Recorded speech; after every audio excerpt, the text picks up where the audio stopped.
Penasihat program kelas rentas sempadan mendepani cabaran 4.0 IR yang berusaha Dr. Dewi Anggraini, penyelaras khusus Jurnalistik TV dan Radio, Universitas Ibnu Khaldun Bogor. Yang dihormati Saudara Luqman Hakim bin Mustafa Kamal, pengarah program kelas rentas sempadan mendepani cabaran 4.0 IR.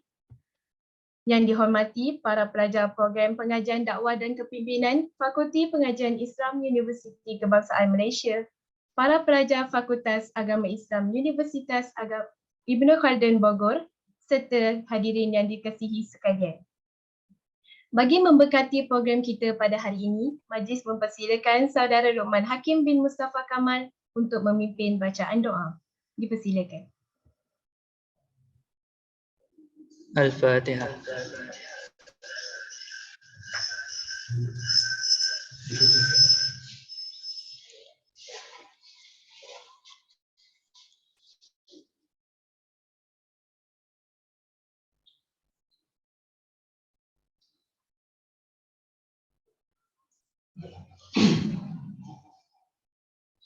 Bismillahirrahmanirrahim. Alhamdulillahirabbil alamin wassalatu wassalamu ala asyrafil anbiya'i wal mursalin wa ala alihi wa sahbihi ajma'in. Ya Allah, ya Rahman, ya Rahim, hanya kepadamu saja kami panjangkan kesyukuran atas segala rahmat dan berkat-Mu. Bersempena majlis ilmu hari ini kami memohon inayah dan taufik-Mu, kurniakanlah kesejahteraan dan kebahagiaan kepada kami. Bukakanlah hati-hati kami, lapangkanlah dada kami supaya kami dapat mengisi ilmu dan pengetahuan yang berguna untuk agama, bangsa dan negara. Kami memohon kepadamu agar Engkau berkatilah majlis ilmu ini dengan limpah rahmat-Mu. Semoga majlis ini mendapat keredaan dan hidayah-Mu. Kami memohon kekuatan dan hadrat-Mu, Ya Allah, supaya dapat melaksanakan segala kebajikan dan kebaikan pada jalan-Mu, Ya Allah. Dan kami memohon perlindungan dengan-Mu, Ya Allah, daripada segala keburukan. Rabbana atina fid dunya hasanah wa fil akhirati hasanah wa qina azabannar. Wa sallallahu ala sayyidina Muhammad wa ala alihi wa sahbihi wa sallam. Walhamdulillahi rabbil alamin. Amin, amin, ya Rabbal Alamin. Terima kasih diucapkan kepada Saudara Luqman Hakim bin Mustafa Kamal atas pimpinan bacaan doa sebentar tadi. Hadirin sekalian, bagi meneruskan program kita pada hari ini, saya serahkan majlis kepada moderator iaitu Saudari Nurul Atira Najibah binti Hamzah. Dipersilakan. Terima kasih Saudari Pengerusi Majlis. Assalamualaikum warahmatullahi wabarakatuh dan salam sejahtera. Saya Nurul Atira Najibah binti Hamzah selaku moderator anda yang akan mengendalikan sesi forum pada kali ini. Jadi sebelum saya memulakan sesi forum kita pada pagi ini, eloklah sekiranya kita berkenalan dahulu dengan panel-panel jemputan kita. Orang kata tak kenal maka tak cinta, tapi saya kata tak kenal maka tak aruf. Baiklah, pada pagi ini kita mempunyai 4 panel jemputan yang hebat untuk kita menerima sedikit ilmu daripada mereka yang akan mereka kongsikan sebentar nanti. Baiklah, panel pertama kita tidak asing lagi bagi pelajar dakwah di Universiti Kebangsaan Malaysia iaitu Profesor Madya Dr. Rosmawati binti Muhammad Rashid. Dr. Rosmawati merupakan Ketua Jaringan Industri dan Komuniti Fakulti Pengajian Islam dan juga merupakan seorang pensyarah di Pusat Kajian Dakwah dan Kepimpinan Universiti Kebangsaan Malaysia. Apa khabar, Doktor? Alhamdulillah, terima kasih Atira, khabar baik. Baiklah. Seterusnya, saya akan memperkenalkan panel kita yang kedua iaitu Dr. Dewi Anggraini dari Indonesia. Dr. Dewi Anggraini merupakan seorang pensyarah di Universitas Ibnu Khaldun Bogor, Indonesia. Dan beliau juga pernah berkhidmat sebagai Ketua Pengarang Jurnal Komunikasi di Universitas Ibnu Khaldun Bogor, Indonesia. Salam dari perantauan dan apa khabar Dr. Dewi? Assalamualaikum. Sihat ya. Suara saya sedang tak elok ni. Batuk sesama. Sihat ya semua ya, insyaAllah. InsyaAllah Doktor. Terima kasih Doktor. Baiklah, panel kita yang ketiga ialah Saudari Ani Syafini binti Muhammad Nurul Yakin. Saudara Anis merupakan mahasiswa di Pusat Kajian Dakwah dan Kepimpinan Universiti Kebangsaan Malaysia dan merupakan salah seorang pelajar kursus Kewartawanan Islam di Universiti Kebangsaan Malaysia. Apa khabar saudari Anis? Alhamdulillah baik. Terima kasih Atira. Sama-sama. Baiklah, panel kita yang terakhir ialah saudari Sabrina Khairani Hanifah. Saudari Sabrina merupakan seorang mahasiswa di Universitas Ibn Khaldun Bogor, Indonesia dan merupakan salah seorang mahasiswa kursus Jurnalistik TV dan Radio Universitas Ibn Khaldun Bogor, Indonesia. Salam perkenalan dan apa khabar saudari Sabrina? Alhamdulillah baik. Terima kasih moderator atas sambutannya. Sama-sama, baiklah. Pada pagi ini, kita akan membahaskan pengisian berkenaan kewartawanan. Ianya bersesuaian dengan tajuk forum kita iaitu mendepani cabaran 4.0 IR, wartawan Muslim sebagai pendakwah dan pembangun ummah. Seperti yang kita semua maklum, wartawan merupakan seorang individu yang sangat memainkan peranan penting dalam menyebarkan sesuatu maklumat. Jadi, pada pagi ini, kita akan merungkai segala persoalan yang tersirat di fikiran dan sering menjadi tanda tanya dalam kalangan kita semua. Untuk pagi ini, kita akan mempunyai 2 pusingan. Setiap pusingan mempunyai 4 soalan yang akan diajukan pada 4 panel kita. Dan untuk setiap panel, masa yang diberikan untuk menjawab soalan adalah selama 10 minit. Baiklah, kata-kata aluan sudah, berkenalan pun sudah. Tanpa kita melengahkan masa, kita mulakan program kita pada hari ini dengan soalan yang pertama. Soalan ini akan diajukan kepada panel kita yang pertama iaitu Profesor Madya Dr. Rosmawati. Adakah doktor sudah bersedia? Ya, baik Atira. Kita santai-santai ya Atira. Okay, baik. Soalannya ialah, bagaimanakah seorang wartawan ingin memasukkan elemen dakwah semasa menyampaikan berita? Dipersilakan doktor. Okay, terima kasih Atira. Alhamdulillahirabbil alamin. Wassalatu wassalamu ala asyrafil anbiya'i wal mursalin wa ala alihi wa ashabihi wa man tabi'ahum bi ihsanin ila yaumiddin. Assalamualaikum warahmatullahi taala wabarakatuh kepada semua. Dr. Dewi moga segera sembuh ya. Masya-Allah. Batuk Kak. Saya pun di sini baru je lepas batuk dekat hampir 2 minggu juga kesihatan ya. Tapi Okay, sekarang saya sedang di tempat earthquake yang bergempa tu. Oh, Masya Allah. Di Cianjur. Okey, dan juga para panel Budiman semua, kita ada Anis dan juga Sabrina dan juga sudah tentu kepada para pelajar kursus kewartawanan Islam, kursus jurnalistik radio dan TV dan juga ada pelajar-pelajar citra saya kursus media Islam dan teknologi. Terima kasih kepada Atira selaku moderator pada pagi ini. Okey, kita memenuhi hasrat kedua-dua daripada UKM dan juga UKA lah untuk teruskan pada semester ini kelas rentas sempadan. Masih lagi secara dalam talian, tak dapat lagi kita nak bertemu mata bawa pelajar bersama-sama, tapi tak apa, kita teruskan aktiviti kelas pada pagi ini. Semua dengar suara saya dengan jelas ke? Jelas doktor. Jelas. Masya Allah, 66 orang bersama kita Dr. Dewi. Okay, saya nak responlah kepada soalan Atira. Soalan Atira kata wartawan. Macam mana seorang wartawan nak memasukkan elemen dakwah semasa menyampaikan berita? Untuk pengetahuan semua, Dr. Dewi ni mantan jurnalis yang sangat-sangat hebat. Masya Allah. Kita perlu belajar banyak daripada Dr. Dewi. Nanti mungkin simpan soalan-soalan yang bagus untuk direspon oleh Dr. Dewi. Kebetulan perbincangan tentang kewartawanan, jurnalism ini ada kepada kedua-dua kursus kami kita ya Dr. Dewi, kursus kewartawanan Islam di UKM juga terkait sama dengan kursus jurnalistik radio dan TV di UIKA. Jadi wartawan ni kerjanya memanglah menyampaikan maklumat, kan berkongsi berita dan sebagainya, tapi pelik kan untuk perbincangan kita pada pagi ini, bagaimana kita nak kaitkan wartawan dengan elemen dakwah. Sedangkan wartawan profesionnya adalah memang menulis berita, kejar berita, belum lagi kalau Dr. Dewi nak cerita tentang paparazzi dan sebagainya. Tetapi ada ke peluang bagi seorang wartawan untuk terus menyampaikan mesej kebaikan, mesej dakwah dalam berita mereka, kan.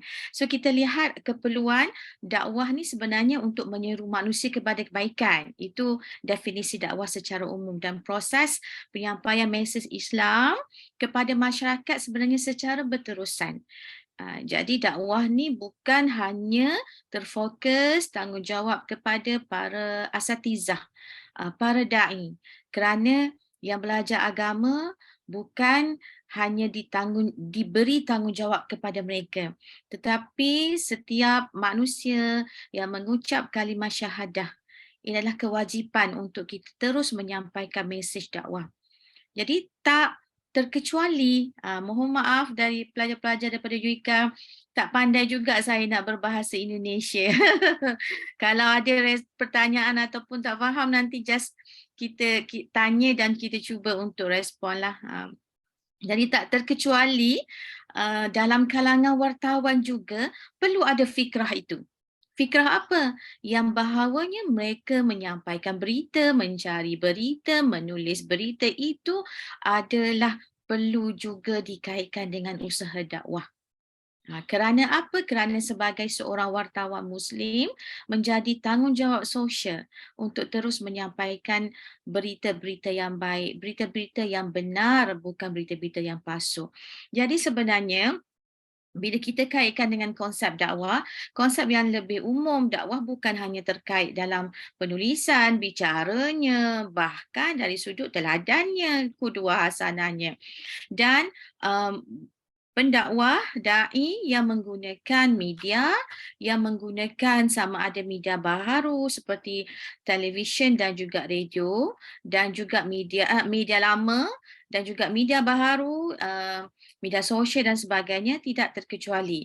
Kalau dulu seingat saya memang bidang jurnalism ini perlu profession yang bukan semua orang boleh buat, kan Dr. Dewi. Tetapi sejak munculnya media baharu, semua orang boleh menjadi wartawan.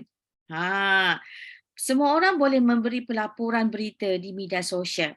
Dan muncullah mungkin ada istilah wartawan netizen, wartawan warga, mobile journalist. Okey. Jadi bagaimana mereka untuk menyampaikan mesej dakwah tersebut? Saya ingat kalau di UKM dan juga di Malaysia, kita biasa dengan stesen TV Al-Hijrah. Rasanya dalam beberapa bulan yang lepas, ada stesen TV Al-Hijrah memenangi antara stesen televisyen yang mengangkat penyiaran Islam. Dr. Dewi ingat TV Al-Hijrah? Okey, mungkin di UiK, pelajar UiK mungkin boleh Google sikit TV Al-Hijrah, antara stesen TV penyiaran di Malaysia yang memang bermatlamatkan penyiaran Islam. Okey, saya nak bagi contoh bagaimana sebagai seorang wartawan sebenarnya boleh melihat mengangkat elemen dakwah dalam pelaporan berita. Bila kita tengok berita TV Al-Hijrah, dia sangat-sangat berbeza dengan berita-berita yang disiarkan di TV konvensional. Kalau di Malaysia seperti TV3, TV1, TV2. Apa yang bezanya? Saya bagi contoh. Pada tahun 2016, ada nahas helikopter berlaku di Sarawak. Dan kemalangan itu menyebabkan kematian. Bagaimana seorang wartawan melaporkan tentang musibah tersebut? Apa yang dilakukan oleh wartawan penyiaran di TV Al-Hijrah? Mereka mengaitkan kejadian nahas jatuhnya helikopter tersebut dengan musibah daripada Allah, ujian daripada Allah. Mereka temu bual mufti, pandangan mufti.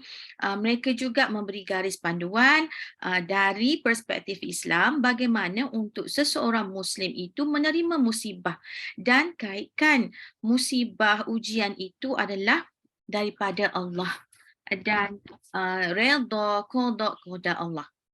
Jadi saya lihat contoh ini melihat ada satu landscape yang berbeza dalam media kewartawanan.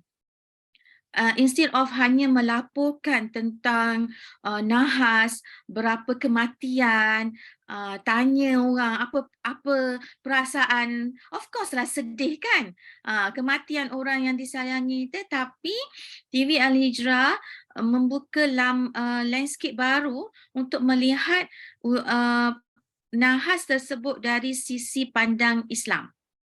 Jadi bagi pada pandangan saya, okey, baik Dayang, ada 3 minit lagi. Biasalah kan Dr. Dewi kita ni pensyarah bercakap panjang pulanya. Okey. Nak lihat bagaimana sebenarnya peranan yang boleh dimainkan oleh wartawan Muslim. Bukan sekadar menyampaikan apa yang berlaku, kejadian dan sebagainya, tapi kaitkan kejadian berita tersebut dengan Allah SWT dan terus menyampaikan mesej dakwah melalui pelaporan berita.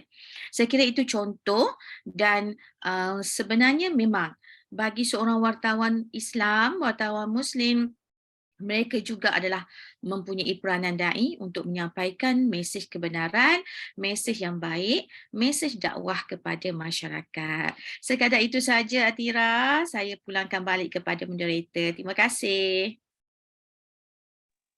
Sama-sama Doktor. Alhamdulillah. Terima kasih atas penerangan yang diberikan oleh Doktor sebentar tadi. Panjang dan padat apa yang Doktor sampaikan. Okey, apa yang dapat saya simpulkan daripada penerangan Doktor ialah berdasarkan daripada penyampaian Doktor, elemen-elemen dakwah yang boleh dimasukkan melalui wartawan itu ialah dengan kita kaitkan sesuatu kejadian itu dengan ayat-ayat Al-Quran seperti stesen TV Al-Hijrah kan. Dia mengaitkan dengan kejadian musibah itu daripada Allah Subhanahu Wa Taala. Mengaitkan perkara-perkara yang mengaitkan dengan Allah tu dalam menyampaikan sesuatu berita itu. Okey. Seterusnya kita beralih kepada panel yang kedua pula, iaitu Dr. Dewi.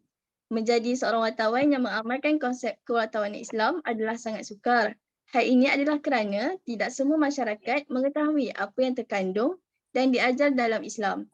Doktor sudah bersedia untuk mendengar dan menjawab soalan? InsyaAllah, siap. InsyaAllah. Okay, baiklah. Mudah-mudahan suara saya terdengar ya, sebab suaranya fals kan. Ini suaranya serak. Boleh dengar? Boleh dengar. Saya boleh dengar. Dengar. Okey, soalannya ialah, apakah cabaran semasa yang perlu dihadapi oleh seorang wartawan sekiranya dia mengamalkan konsep kewartawanan Islam dalam kerjayanya? Silakan Doktor. Okey. Bismillahirrahmanirrahim. Assalamualaikum warahmatullahi wabarakatuh. Alhamdulillah, pagi hari ini saya dapat berkongsi dengan pelajar-pelajar dari Universiti Kebangsaan Malaysia dan juga saya mewajibkan kepada 4 kelas pelajar jurnalistik untuk sharing, ikut mendengarkan kelas kita pada pagi hari ini. Dan pembahasan tentang kewartawanan Islam bagi saya ini adalah satu yang mencabar ya, dalam kondisi kita pada hari ini di 4.0, di mana media tidak lagi hanya sebagai akhbar, tidak lagi sebagai penyiaran, tapi dia sudah beralih fungsi kepada media baru. Lalu bagaimana seharusnya kewartawanan ini bisa mengambil tempat untuk kita sebagai umat Islam untuk bisa menguasai panggung kewartawanan ini sehingga kita tetap menjadi seorang juru dakwah yang bisa menyelamatkan umat kita ya, masyarakat kita. Nah, kalau dari Indonesia tentunya semua juga mungkin mengetahui ya bahwa kehidupan bermedia di Indonesia itu terkesan lebih seksi ya, terkesan lebih banyak gaduh kan. Semua pemberitaan media, begitu kita mendengarkan media-media di Indonesia membuat satu reportase, pasti liputan yang disampaikan itu terkesan, kenapa ada satu pertanyaan pelajar dari UKM, kenapa kalau di Indonesia ada orang yang berani untuk menghina pemimpin? Nah, itu satu pertanyaan yang bagi saya sulit untuk mengeksplain. Karena sebenarnya kehidupan media itu dia bertugas sebagai ruang publik. Layaknya ruang publik, maka dia harus menjelaskan sesuatu yang positif kepada khalayaknya. Nah, saya ada sedikit record ya tentang apa sebenarnya kewartawanan itu dari sudut pandang Islam. Coba digeser slide-nya. Mudah-mudahan cukup waktu ya, 10 menit ini ya. Saya coba untuk ekstrak seketat mungkin materinya. Nah, digeser coba Atira slide-nya. Nah, sumber berita secara teori, sumber berita itu adalah peristiwa yang menjadi topik untuk liputan kita, yang menjadi topik untuk berita kita. Lalu di mana posisi kita sebagai orang Islam dengan keadaan media pada hari ini? Sementara kalau di Malaysia mungkin cantik ya, ada media yang Islamik, dia punya secara khusus pemberitaannya bisa dikawal. Tapi bagaimana kehidupan yang lain, media yang lain? Masyarakat kita beragam, tidak saja Muslim, tapi ada agama-agama lain juga. Sementara peranan kita sebagai juru dakwah, sebagai khalifah bertugas untuk menyampaikan dinul Islam, ajaran Islam kepada masyarakat luas. Nah, setidaknya masyarakat kita terjaga. Kalau di Indonesia sekarang banyak sekali situasi yang umat Muslim tiba-tiba pindah agama jadi Nasrani. Nah, ini kondisi saya sekarang sedang berada di Cianjur ya. Banyak sekali titik-titik lokasi yang dikaitkan bencana alam ini terjadi sebab masyarakatnya tidak lagi mengingat kepada Allah. Masyarakatnya meninggalkan Islam itu sendiri. Dan berita-berita itu begitu ramai di media sehingga orang memang membenarkan bahwa bencana gempa yang terjadi di Cianjur itu karena sebab orang Islamnya sudah lari dari nilai Islam itu sendiri. Dia sudah meninggalkan Islam. Tapi kita tentunya tidak bisa menjustifikasi bahwa bencana ini sebab orang Islam sudah meninggalkan Islam. Nah, disinilah media mengambil peranan. Jika dia mengaku sebagai seorang Muslim dan mengambil peranan sebagai seorang wartawan, maka dia harus menyampaikan kepada khalayak apa kebenaran yang sesungguhnya. Nah, informasi yang saya dapat begitu saya sedang berada di Cianjur pada hari ini, umat Muslim itu tidak semuanya mereka meninggalkan Islam. Masih ada umat Muslim yang menjalankan peranan sebagai juru dakwah untuk menjalankan syiar Islam. Tapi memang ada sekelompok orang yang dia pindah agama kepada Nasrani, itulah yang dibombastikan.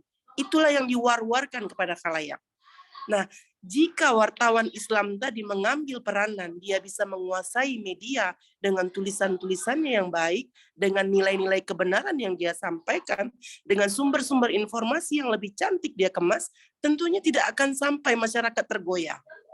Nah, inilah peranan kewartawanan Islam tadi. Jadi penting sekali kita pada hari ini sebagai seorang terutama pelajar kewartawanan Islam ya, penting sekali kita menguatkan semangat kita bahwa saya punya tekad, saya akan menjalankan syiar dakwah ini melalui tulisan saya, melalui pemberitaan saya. Ya kalau kita punya passionnya melalui audiovisual, silahkan buat reportase, silahkan buat penulisan dengan kaidah yang baik. Sehingga masyarakat tidak dibuat rusuh, tidak dibuat berkonflik dengan informasi yang kita sampaikan. Ini tugas kita. Jadi sebagai seorang kewartawanan Islam memang sangat mencabar ya, di era seperti sekarang ini memang sangat mencabar. Sudah tidak ada lagi orang yang mau using informasi yang benar. Justru orang lebih percaya kepada informasi yang negatif. Nah, inilah cabaran bagi seorang kewartawanan Muslim. Nah, tapi tentunya tidak ada ujian kecuali bisa dilalui. Satu paket antara ujian dengan solusi. Allah sudah persiapkan. Tinggal kita sebagai seorang wartawan Muslim, bagaimana menguatkan akidah Islam kita sehingga saat kita membuat tulisan tetap bisa menenangkan masyarakat kita. Bukan membuat masyarakat kita jadi gaduh. Bukan membuat masyarakat kita jadi konflik dengan informasi yang kita sampaikan.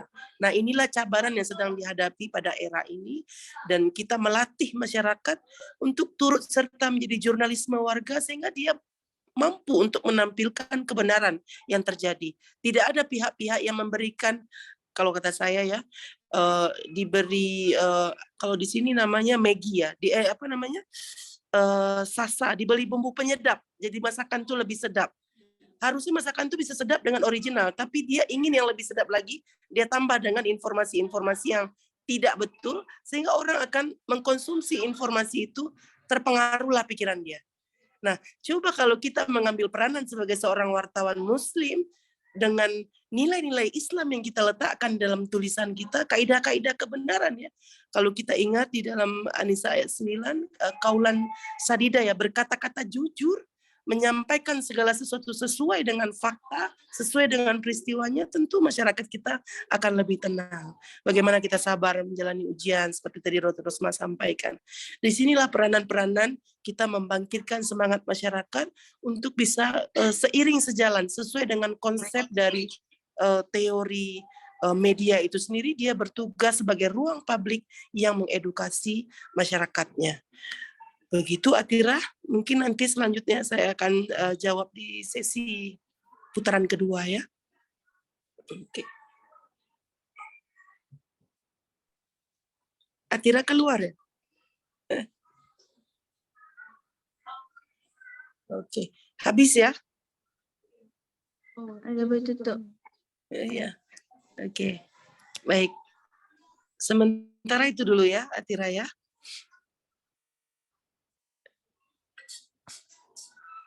Kira okey ke? Atira putus ya. Saya ingatkan saya yang putus. Tak. Dr. Dewi okey. Dr. Dewi okey. Okey. Oke ya. Dr. Dewi okey. Okey, terima kasih atas penerangan yang diberikan oleh Dr. sebentar tadi. Okey, baiklah. Banyak yang Dr. Dewi sampaikan kepada kita pada hari ini. Apa yang menarik minat saya daripada penerangan Dr. sebentar tadi, salah satu ayat yang saya pegang, saya suka dengan kata Dr. tadi, tidak ada ujian yang tak ada solusi. Allah pernah katakan dalam Al-Quran, Allah akan bagi ujian tu mengikut kemampuan diri kita. Jadi setiap ujian tu adalah tak ada ujian yang tak ada solusi. Semua yang ada solusi sendiri. InsyaAllah.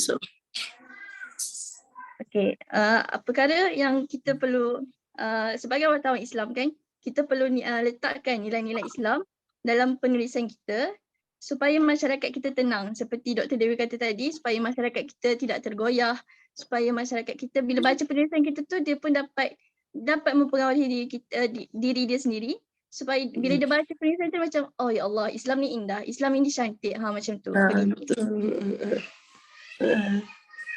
Okey, seterusnya kita beralih kepada panel yang ketiga. Saudari Anis nampaknya macam tak sabar nak jawab. Berapa hari berlatih, berapa hari mencari jawapan. Okey, seterusnya kita kepada Saudari Anis. Okay, Saudari Anis dah bersedia? Okey. Dah bersedia, Atira. InsyaAllah. Okey. Menjadi seorang wartawan yang mengamalkan konsep kewartawanan Islam adalah sangat sukar. Hal ini adalah kerana tidak semua masyarakat mengetahui apa yang terkandung dan diajar dalam Islam. Maafkan saya. Salah soalan. Maaf. Okey, seterusnya. Salah pula. Okey. Allah ciptakan manusia adalah untuk menjadi seorang da'i, iaitu mengajak kepada kebenaran dan mencegah kemungkaran. Jadi soalannya ialah, apakah ciri atau sifat peribadi yang perlu ada dalam diri seseorang wartawan sebagai seorang da'i? Dipersilakan Saudari Anis. Okey, Alhamdulillah. Terima kasih saya ucapkan kepada Saudari Atira, sahabat saya ni, satu kelas lah dengan saya kan. Dan first kali saya nak ucap selamat pagi kepada Dr. Ros, Dr. Dewi. Hai Dr. Dewi, salam perantauan. Dan Assalamualaikum. Dan hai juga buat sahabat-sahabat saya juga. Okey. Okey, saya first kali saya minta maaf lah sebab saya tak berapa pandai nak bercakap dalam Indonesia. Tapi tak apa. Apa yang saya boleh kongsikan hari ni saya akan kongsikan lah dengan rakan-rakan semua. Okey. Saya kembali balik kepada soalan yang ditanyakan oleh saudari moderator kita, iaitu soalan dia, apakah ciri ataupun sifat peribadi yang perlu ada dalam diri seorang wartawan sebagai seorang da'i? Saya highlightkan wartawan sebagai seorang da'i. Maksudnya apa? Wartawan sebagai seorang pendakwah lah. Okey. Jadi saya yang paling dekat dengan kita. Paling dekat yang kita boleh terapkan dalam diri kita, 4 sifat Nabi. Apa 4 sifat Nabi? Okay, yang pertama kita ada fatanah. bijaksana, patuanah bijaksana. Yang kedua, kita ada tabligh, menyampaikan. Yang ketiga, kita ada siddiq, benar. Yang keempat, kita ada amanah. Kita go through lah. Yang pertama, bijaksana. Okay, macam mana yang kita nak kata seorang wartawan yang bijaksana daripada segi apa? Macam mana wartawan sebagai pendakwah ni gunakan kebijaksanaan dia ni dalam bidang wartawan dia. Okey. Bijaksana kita sebagai wartawan ni kita kena bijaksana. Bijaksana dalam memilih ataupun dalam setiap pemilihan ataupun penyebaran ilmu, sesuatu maklumat, sesuatu berita. Satu putaran lagi. Setiap maklumat ataupun berita yang kita dapat tu, kita kena melihat kepada kesesuaian. Satu lagi, kita kena bijaksana daripada segi kita kena memasukkan nilai-nilai Islam lah dalam apa yang kita nak sampaikan, apa yang kita nak tulis. Senang kata, kita tak lari daripada landasan yang paling basic, iaitu berlandaskan kepada Al-Quran dan As-Sunnah. Kita boleh tengok daripada hadis Nabi yang bermaksud, aku tinggalkan kepada kamu dua perkara. Yang mana kalau kamu berpegang kepada keduanya, kamu tidak akan sesat lah. Iaitu Al-Quran dan As-Sunnah. Jadi, dalam setiap penulisan kita tu, kita tak boleh sampaikan ikut sesuka hati kita je. Kita kena sampaikan dan kita kena ada cita-cita untuk menegakkan yang makruf, dan mencegah daripada yang mungkar. Okey, seterusnya kita pergi yang kedua. Yang kedua, tabligh. Macam mana seorang wartawan ni dalam proses untuk menyampaikan kepada masyarakat. Penyampaian daripada segi mana yang kita nak tengok? Okey, penyampaian berita yang kita perlu pilih sebagai seorang wartawan pendakwah ni, kita perlulah menyampaikan dari segi penyampaian yang jelas, positif. Kita kena menyampaikan dengan cara yang benar. Penyampaian cara yang benar tu macam mana? Kita sampaikan tu dengan tujuan untuk membawa kepada perdamaian. Tujuan bukan untuk membawa kepada pergaduhan ke, tujuan bukan untuk membawa kepada satu keburukan lah. Tujuan yang tidak membawa kepada keburukan kepada masyarakat. Okey, dalam kita nak menyampaikan juga, tak kisahlah daripada dalam penulisan kita ataupun dalam media, kita kena elakkan juga diri kita daripada plagiarism. Plagiarism ataupun malu untuk siarkan gambar-gambar ataupun artikel yang boleh mendorong masyarakat ni untuk melakukan maksiat. Kita kena elakkan diri kita ni daripada berita yang boleh rosakkan imej Islam ataupun imej Rasulullah, yang mana benda tu boleh pesongkan akidah. Kena hati-hatilah. Kita dalam menyampaikan, kita nak sampaikan kepada orang kan, kita kena hati-hati. Jangan sebabkan kita rasa benda tu, contoh kita dapat satu maklumat tu, satu berita kan, dapat satu maklumat tu, macam Dr. Dewi kata tadi, kita nak jadikan makanan tu sedap kan, kita tambah perasa tu lah, tambah perencah kan. Lepas tu, kita dapat satu maklumat tu, kita rasa benda tu sensasi tau, rasa macam, ush, ni kalau aku post benda ni aku tulis dalam berita ni, naik ni ranking aku ni, hot ni kan, jadi berita tu jadi naik kan. Kita pun tulis benda tu, tak boleh lah. Kadang-kadang ada satu perkara tu kita tak perlu untuk sebarkan maklumat tu. Tengok kesesuaian, kena bijak dengan kesesuaian dan gunakan cara yang betul dalam menyampaikan. Okey, yang ketiga kita pergi kepada siddiq. Okey, siddiq benar. Okey, setiap apa yang kita nak sampaikan sebagai wartawan ni, okey, baik Nazwa. Okey, setiap apa yang kita nak sampaikan ni kena benar lah. Kena benar, tak boleh nak kena ikut adat-adat Islam. Tak boleh nak suka hati kita nak tokok-tokok tambah. Kena mengikut keadaan yang sebenar. Kita tak boleh nak ubah sesuka hati. Lepas tu kita juga kena memberi gambaran yang sebenar. Seperti mana yang kita dapat maklumat tu, kita berilah gambaran yang sebenar. kita tak dalam penulisan kita tu kita tak boleh mencaci, kita tak boleh menyakiti, tak boleh sampai boleh memfitnah orang lain. Dan yang keempat ni amanah, percaya.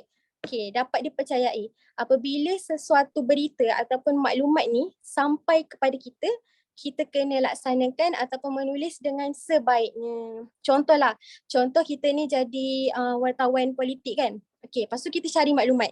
Kita akan menerima lambakan maklumat, macam-macam maklumat daripada banyak pihak. Lepas tu tak semua maklumat tu boleh disebarkan ataupun ditulis dalam penulisan kita. Contoh kita dengar daripada pihak ni kongsi banyak maklumat kepada kita kan. Lepas tu pihak ni kata kat kita untuk sebahagian maklumat ni diminta untuk jangan disebarkan. Kita pun tak bolehlah sebarkan sebabnya berkemungkinan benda tu boleh menyentuh sensitiviti setengah pihak yang lain, boleh memburukkan keadaan yang lain, boleh mengganggu kehidupan sesetengah pihak. Jadi kita tak boleh lapor ataupun tulis satu berita tu ikut selera kita. Kita kena fikir, kita kena bijak. Bijak tu bijak dari segi menyampaikan, bijak dari segi penggunaan dalam penulisan kita, dan kita kena sampaikan tu biar sesuatu tu boleh sampai mesej Islam juga kepada masyarakat. Tak boleh nak sukati ikut selera kita. Jadi daripada empat sifat tu dah termasuklah dalam ciri-ciri wartawan sebagai da'i. Masukkan je empat sifat tu. InsyaAllah benda tu dia akan berkait, empat tu. Daripada segi kita kita bijaksana dalam memilih, cara penyampaian kita, dan pemilihan kita tu mestilah benar, dan kemudian kita amanah. Kita sampaikan ikut yang benar, bukan ikut selera kita. Itu sahaja daripada saya. Terima kasih Atira. Saya kembali kepada Atira. Baik Anis. Penerangan yang begitu panjang dan padat, tapi Alhamdulillah banyak input yang saya dapat. Terima kasih atas penerangan yang diberikan oleh saudari Anis sebentar tadi. Berdasarkan daripada saudari Anis, seperti yang biasalah masyarakat kita sebagai umat Islam, kedua hasanah kita yang terbaik ialah Rasulullah SAW. Jadi dalam kita nak menjadi seorang wartawan, untuk menyampaikan wartawan da'i lah, kita panggil wartawan da'i, kita mestilah nak ikut role model yang terbaik. Role model yang terbaik ialah Nabi Muhammad SAW, dan ada 4 ciri tu yang Ani sampaikan tadi, iaitu fatonah, bijaksana, tabligh menyampaikan, sidik benar, dan amanah. Amanah ni percayalah. Berdasarkan daripada 4 tu, semuanya membawa kepada menyampaikan sesuatu berita tu mestilah benar, dan berita tu mestilah untuk mengelakkan, mencegah kemungkaran dan mengajak masyarakat yang lain untuk melakukan perkara yang baik, menegakkan kebenaran, mencegah kemungkaran, semua tu. Jadi 4 ciri tu perlu ada dalam wartawan seorang da'i lah. Fatonah, tabligh, sidik dan amanah. Baiklah. Kita terus pula kepada soalan yang keempat. Kepada panel yang keempat, Saudari Syabrina. Saudari Syabrina, okey tak tu? Saya tak nampak saudari. Okey. Baiklah, saya tanya ya. Pada zaman era globalisasi kini, kita telah didedahkan dengan pelbagai media sosial untuk menyampaikan maklumat dan berita. Soalannya ialah, bagaimanakah cara untuk menjadi seorang wartawan yang sentiasa menyampaikan berita yang benar dan bukan mementingkan keuntungan atau populariti semata-mata di media sosial? Dipersilakan saudari. Ya, bismillahirrahmanirrahim. Terima kasih moderator atas waktu yang telah diberikan. Alhamdulillahirrabbilalamin, wassalatu wassalamu ala asyrafil anbiya'i wal mursalin nabiyina Muhammadin wa ala alihi wa sahbihi ajma'in wa man tabi'ahum bi ihsanin ila yaumiddin, amma ba'du. Honorable for Dr. Rosmawati and Dr. Dewi, and it's really honor for me, pihak UGM inviting me to join me as a panel today. Thank you. di siang hari ini. Mohon maaf juga sebelumnya mungkin saya tidak terlalu cakap berbahasa Malaysia. It's a little bit harder. So, tadi pertanyaannya adalah bagaimana caranya apabila kita dihadapi bagaimana menjadi seorang wartawan yang senantiasa menyampaikan berita yang benar dan bukan hanya mementingkan keuntungan popularity semata gitu. Oke, karena di sini adalah temanya adalah wartawan Muslim gitu. Jadi kita talking about Muslim journalism gitu ya. Oke, gimana nih caranya ketika wartawan Islam ketika dihadapi antara di mana kita harus menyiarkan berita yang benar sama berita yang justru akan menghasilkan rating atau popularitas yang semakin tinggi.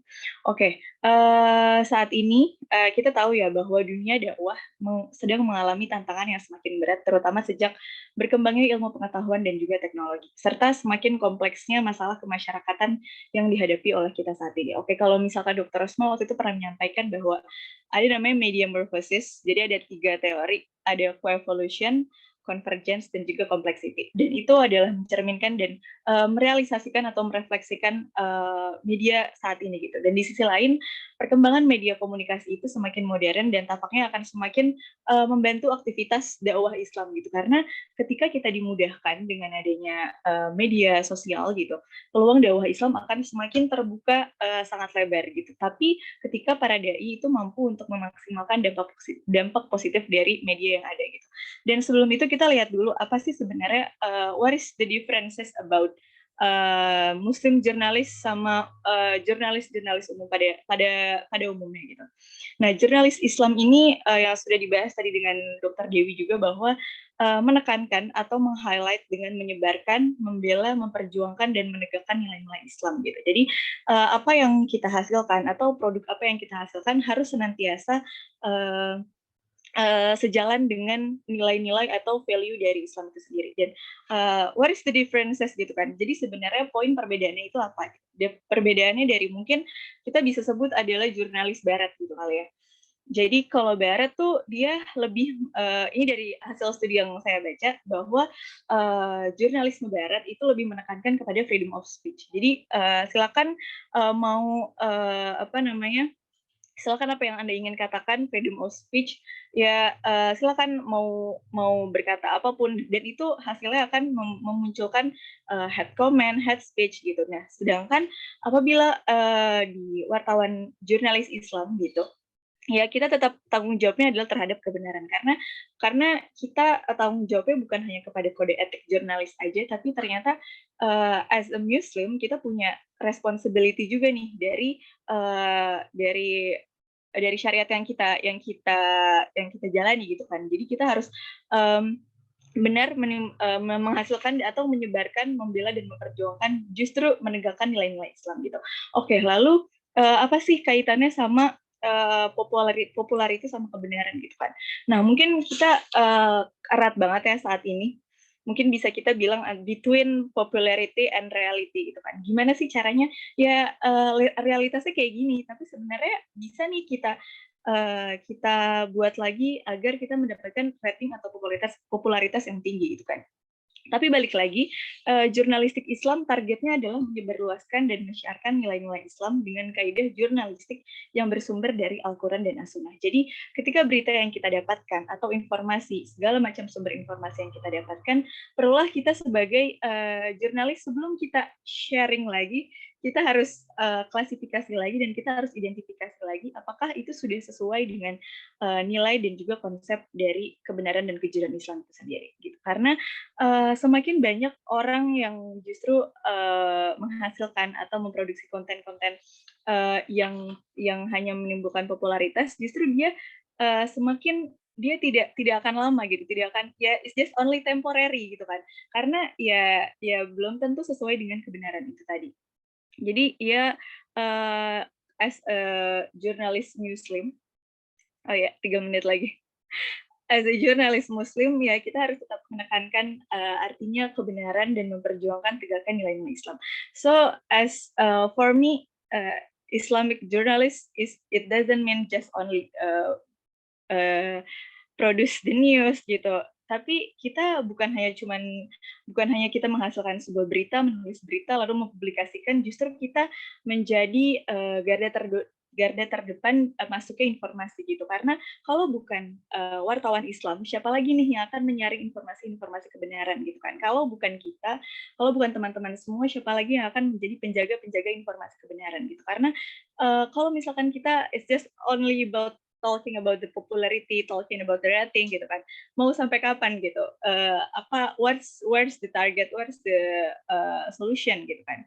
Ya jadi kalau bukan kita, siapa lagi yang akan menjadi get information gitu. Kalau mungkin di acara namanya gatekeeper, kalau kita as a get information, kita akan menjadi penjaga-penjaga informasi agar informasi itu nggak kehilangan kualitas informasinya. Kadang kita informasi itu kadang belum tentu itu tuh benar gitu kan. Jadi kadang persepsi-persepsi orang gitu kan, asumsi-asumsi orang itulah yang akan menimbulkan banyaknya kebenaran-kebenaran padahal sebenarnya faktanya cuma satu gitu. Mungkin itu saja Kak. Sudah. Terima kasih. Terima kasih atas penerangan yang diberikan oleh saudari Sabrina tadi. Panjang, padat. Dapat saya simpulkan dekat sinilah bahawa tanggungjawab kita untuk menyampaikan sesuatu berita tu adalah tanggungjawab kita. Jadi sebagai tanggungjawab kita, kita mestilah sampaikan kebenaran. Kita kena letakkan nilai-nilai Islam dalam penulisan kita. Kita kena letakkan semua perkara yang berkaitan dengan Islam dalam penulisan kita. Okey. Populariti tu, kalau berdasarkan apa saya lihatlah kan. Populariti ni akan kejar kita kalau contoh kita buat satu penulisan tu dan penulisan tu dapat menarik minat pembaca. Jadi bila dah dapat menarik minat pembaca tu, jadi populariti kita tu akan meningkat. Orang akan tengok kita, orang akan follow up kita, begitu. Pada pandangan saya lah. Okey. Seterusnya, panel-panel sekalian, kita akan masuk pusingan kedua. Panel-panel semua sudah bersedia untuk pusingan kedua? Okey. Okey, baiklah. Untuk soalan pertama, bagi pusingan kedua ini akan dijawab oleh Dr. Rosmawati. Dr. Rosmawati, okey? Okey, Atira. Okay, saya bacakan soalan ya. Seperti yang kita ketahui, etika merupakan satu perkara yang sangat penting di dalam sesuatu perkara. Soalannya ialah, apakah etika kewartawanan Islam yang dapat dicontohi oleh pendakwah muda di media sosial apabila ingin menyampaikan sesuatu informasi kepada khalayak umum? Dipersilakan, Doktor. Alhamdulillah, terima kasih kepada Atira atas persoalan yang cukup baik sebenarnya. Bila kita bercakap tentang kewartawanan, wartawan, sebenarnya ada fungsi wartawan yang sebelum munculnya media sosial, media baru, mereka sebenarnya dikenali sebagai watchdog. Apa tu watchdog? Watchdog ni seolah-olah pengawal yang kawal khususnya informasi, maklumat, berita daripada pemerintah, daripada kerajaan, apa yang disampaikan kepada masyarakat. Maksudnya peranan wartawan, bidang kewartawanan cukup besar dan mempunyai pengaruh yang sangat penting kepada bagaimana hala tuju sesebuah masyarakat. Kalau di Malaysia dengan rakyatnya berbilang kaum, kawalan itu sangat penting. Supaya tak timbul isu resis, isu-isu menghormati agama-agama yang berbeza. Dan bagi wartawan Muslim, inilah satu jihad. Kan? Satu jihad ni bukan hanya kita nak angkat senjata pergi ke medan perang. Jihad melalui pena-pena menulis berita-berita yang bagaimana adalah satu jihad yang cukup besar supaya kita boleh kawal, kita boleh reduce ataupun kita boleh menjadikan kefungsian kewartawanan itu sebagai satu maslahah kepada umat.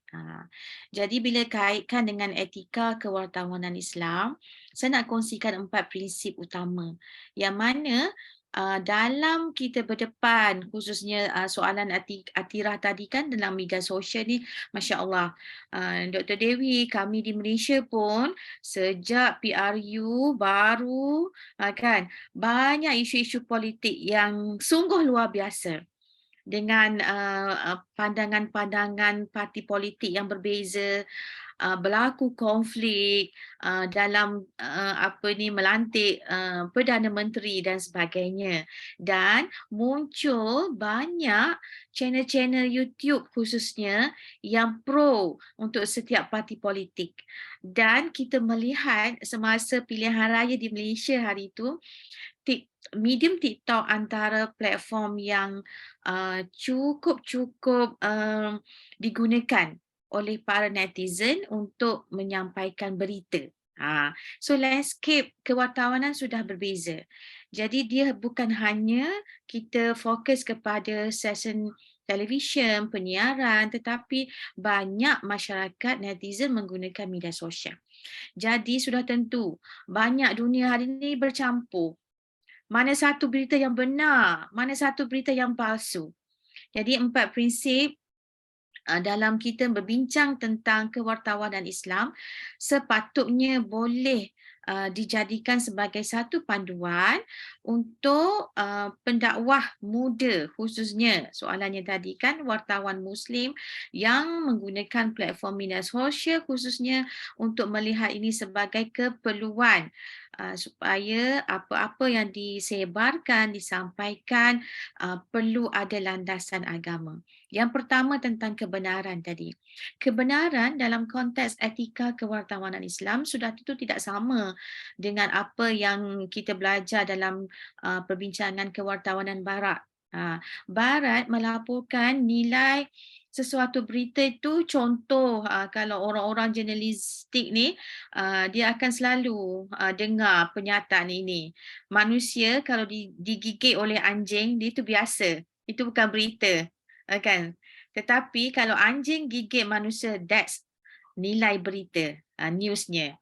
Tetapi dalam konteks etika kewartawanan Islam, adakah semua yang kita perlu laporkan? Jadi kebenaran, prinsip kebenaran adalah bila kita melihat truth, kebenaran itu adalah kebenaran yang bukan difahami ataupun didokong oleh Barat. Bahkan melaporkan segala jenis berita tanpa kita lihat kepada maslahah umat Islam ataupun masyarakat, itu adalah bukan lagi sebagai satu landasan kebenaran. Kerana apa? Kerana bila kita bercakap benar sekalipun, kalau dia memberi maslahah yang lebih teruk kepada masyarakat, sepatutnya perlu dinilai semula dalam konteks etika kewartawanan Islam, yang mana satu perlu disampaikan dengan benar, yang mana satu kita perlu diam. Okay. Dan daripada berita yang benar itu, ada satu prinsip yang sangat penting yang telah diangkat sebagai prinsip yang dalam menyampaikan sesuatu berita, kan. So di media sosial, bukan semua apa yang kita dapat kita kena sebar, kita kena share. So ada perbincangan mengenai prinsip tabayun. Tabayun ini adalah verifikasi maklumat. Bagaimana kita nak tentu sahkan kebenaran sesuatu maklumat ataupun fakta sebelum kita share, sebelum disebarkan kepada orang lain. Jadi kita tak perlu menjadi hero viral di media sosial sebenarnya. Menjadi orang yang pertama untuk share berita, menjadi orang yang pertama tahu berita. Tetapi apa yang perlu kita buat bila kita dapat sesuatu berita, kita perlu melalui proses tabayun yang betul.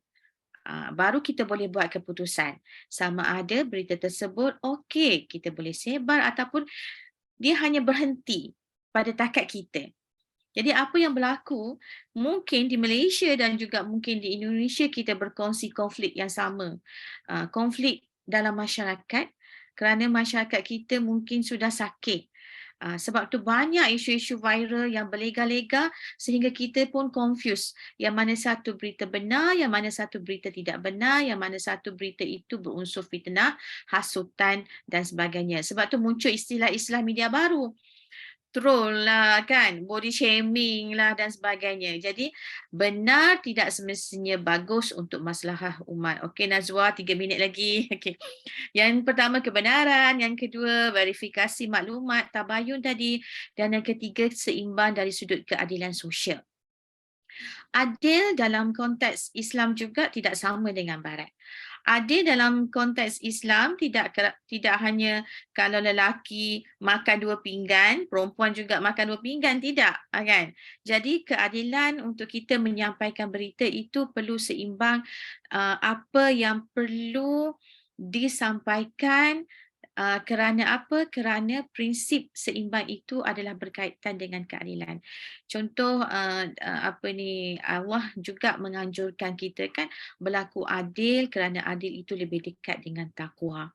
Ketakwaan ini adalah kita takut kepada Allah untuk kita menyampaikan benda-benda yang tidak benar, perkara-perkara ataupun berita-berita yang berunsurkan fitnah dan juga berita-berita yang tidak pasti kesahihan ataupun otoriti sumber. Jadi dan yang terakhir adalah kebebasan. Kebebasan juga bukan freedom of speech yang diwawarkan oleh Barat. Kebebasan dalam konteks etika kewartawanan Islam adalah meletakkan sesuatu, dia ada do and don'ts lah. Bebas dalam Islam bukan sekadar bebas tanpa syarat. Memang tidak ada kebebasan yang mutlak dalam agama. Kan once kita dah kita lihat kepada kehidupan beragama, kita mesti ada panduan. Dia panggil manual book. Manual book bagi seorang wartawan Muslim adalah Al-Quran, Sunnah, kan? Hadis dan juga para ijma' para ulama. Kan? Kenapa? Kita tidak boleh memberi keputusan hanya dengan akal fikir kita sahaja. Jadi dengan kebebasan wartawan Muslim perlu juga dilandaskan oleh ahli sunnah wal jamaah dan juga prinsip amar ma'ruf nahi munkar. Kerana apa? Penulisan berita, rancangan kita, bagaimana kita melaporkan berita, pasti ada etika kewartawanan yang perlu kita patuhi. Pada masa yang sama, ada panduan daripada kehidupan beragama kita. Ada panduan daripada Islam, ada panduan untuk kita meneruskan mesej-mesej Islam. Jadi sebenarnya pena, penulisan, pelaporan, berita, rencana yang kita buat adalah asasnya bagaimana kita kaitkan dengan dakwah prinsip amar ma'ruf nahi munkar. Melaporkan kebenaran secara berpada-pada. Berpada kenapa? Kerana ada kebenaran, jika kita laporkan, dia akan memberi maslahah yang lebih teruk kepada masyarakat. Sebab tu kita ada editor, kan? Editorial yang akan menapis, yang akan memberikan peluang-peluang yang bagaimana, berita yang bagaimana yang perlu disebarkan. Dan juga okey, jap lagi, sikit lagi Atira. Dan juga ada kebenaran yang tidak perlu dilaporkan demi menjaga kepentingan ataupun maslahah. Berani kerana benar, tetapi pada masa yang sama wartawan Muslim dalam kita melengkapkan etika kewartawanan Islam perlu lihat kepada bagaimana untuk kita berjihad membongkar penyalahgunaan kuasa ke, penyelewengan ataupun kita nak melihat kepada kemungkaran. Itu adalah jihad di samping untuk kita menegakkan etika kewartawanan Islam. Wallahualam. Macam 2 round ni tak cukup untuk share banyak ilmu, banyak sharing untuk kewartawanan. InsyaAllah nanti kalau ada wrap up ke ataupun rumusan akhir, saya tambah sikit lagi. Terima kasih Atira. Okey, baiklah. Saya menarik segala apa yang disampaikan oleh Dr. Rosmawati sebentar tadi. Terima kasih diucapkan kepada doktor. Okey, apa yang dapat saya simpulkan daripada penerangan doktor tadi, sebenarnya semua perkara yang kita buat ni adalah satu jihad. Kita dalam forum ni pun merupakan satu jihad sebenarnya. Jihad dalam menyampaikan penerangan, menyampaikan sesuatu ilmu kepada para peserta hari ini. Dan wartawan ni juga merupakan satu jihad. Jihad tak semestinya kita menggunakan senjata. Contohnya macam Dr. Rosmawati tadi kata, jihad dengan pen-pen kita. Kita menulis, kita menulis dengan kebenaran. yang paling penting dalam kita nak menyebarkan berita ni adalah kita kena buat perkara pertama ialah tabayun. Tabayun perkara yang penting. Kalau kita tengok dekat media sosial hari ni, ramai kan yang jadi keyboard warrior, dapat berita dia terus masuk dalam TikTok semua. Jadi perkara yang pertama bila kita dapat satu informasi tu, kita mestilah melihat sama ada berita betul ataupun tidak. Okay, saya malas nak bahas panjang-panjang. Kita terus pula kepada soalan yang kedua. Untuk Dr. Dewi. Dr. Dewi okey? Okey. Okey, soalannya untuk Dr. Dewi. Bagaimana profesi kewartawanan sebagai seorang pendakwah dalam memerangi berita palsu serta maklumat yang tidak berasas? Dipersilakan Doktor. Okey. Bismillahirrahmanirrahim. Dengar ya, suara saya dengar ya. Memerangi maklumat yang tak betul ya. Betul, Atira. Itu poin dia ya. Pertanyaannya. Okey. Keyword yang paling penting dalam hal memerangi berita yang tak betul, karena memang kodrat manusia tu memang menginginkan sesuatu yang menyimpang. Sedikit sekali orang yang menginginkan sesuatu yang benar. Apalagi pada zaman sekarang, bila kita nampak satu tayangan di media sosial, kita macam nak juga orang guna. Padahal yang diguna orang tu belum tentu baik untuk kita. Itu dah qadarullah seperti itu manusia. Nah, yang perlu diperhatikan sebagai umat muslim, apa yang harus kita lakukan ketika kita mendengarkan sesuatu yang belum tentu betul. Tadi Dr. Rosma dah ajar, kita perlu bertabayun, kita perlu mencari tahu bahwa informasi yang sebenarnya itu dari mana asalnya, sumbernya. Nah, ada kata kunci yang perlu diperhatikan bagi kita seorang jurnalis muslim. Kalaulah kita sebagai jurnalis muslim mendapat tempat, tentunya tidak ada peluang untuk orang menyampaikan berita bohong. Kita akan bagian terdepan untuk menghadang berita itu agar tidak masuk ke masyarakat. Kondisi pada hari ini cenderung orang senang dengan yang viral. Dan yang viral itu selalunya negatif. Sedikit sekali yang positif yang viral itu. Aib-aib orang disampaikan dalam media, lepas itu menjadi viral. Nah, padahal sesungguhnya apabila kita sebagai seorang muslim sejati, kita akan mencari tahu sumber informasi. Betulkah informasi itu seperti yang disampaikan oleh media? Kalau tak betul, kita punya tanggung jawab untuk mengklarifikasi, mengupdate informasi itu dan menyediakan informasi yang betul sesuai dengan fakta baru yang kita temukan. Jadi sebagai seorang wartawan muslim, kita ini disebut sebagai penyambung lidah masyarakat. Ya. Ruang publik yang bertugas sebagai penyambung lidah masyarakat. Kita tahu satu hal yang tak betul, kita cepat luruskan. Jangan kita biarkan masyarakat kita tersesat. Maka kita dituntut untuk memiliki sifat-sifat kenabian tadi yang sudah disampaikan oleh kawan kita tadi kan. Nah, karena kita sebagai seorang wartawan muslim, kalaulah di tengah jalan kita melihat satu yang menyimpang, satu yang tak betul, kita harus menjadi musaddid, menjadi pelurus informasi. Nah, saya akan bagi 3 kunci ya untuk kawan-kawan semua sebagai seorang jurnalis muslim. Ada 3 hal yang perlu diperhatikan oleh jurnalis muslim. Yang pertama, bahwa kita sebagai penyampai informasi kita harus sadari kita adalah muslim, berarti kita adalah khalifah. Wajib untuk menjadi umat muslim sejati. Muslim sejati apa panduannya? Quran dan hadis. Jadi saat terjadi penyimpangan, ingat semula bahwa saya adalah seorang muslim. Tidak boleh bagi saya untuk menyampaikan berita bohong. Ingat lagi sifat-sifat Nabi tadi. Nah, terus yang kedua, informasi yang paling utama yang harus disampaikan bagi seorang muslim adalah informasi yang sesuai dengan fakta. Kita lihat ya, baru-baru ini kita media sosial kita diramaikan dengan Maroko ya. Siapa yang tak ikut Maroko? Ada yang ikut Maroko tak? Dengar ya. Bila dengar Maroko semua pasti tahulah. Macam mana pada hari ini kehadiran Maroko itu sudah merubah pandangan orang tentang Islam. Nah, ini satu hal yang baru. Kalaulah semakin banyak wartawan Islam yang duduk di media-media besar, tentu dia akan mewarnai. Tadinya orang-orang kafir mengambil peranan untuk bisa menyampaikan informasi sesuai akal dia, sesuai dengan teori-teori jurnalisme barat. Begitu kita masuk, tentu akan tergantikan. Tapi tentunya jurnalis ini pun, yang jurnalis Islam ini pun harus pandai mengemas beritanya. Bagaimana agar orang mendapatkan informasi yang betul. Nah, itu challenge-nya, cabarannya. Nah, terus yang ketiga apa? Seorang jurnalis muslim dituntut untuk mampu menggali serta melakukan investigasi secara lengkap. Jangan buat berita setengah-setengah. Kita dapat satu narasumber, lepas itu kita publish. Padahal alangkah baik kalau kita mendapatkan sumber-sumber informasi yang lain sehingga berita yang kita sajikan lebih lengkap, lebih sempurna.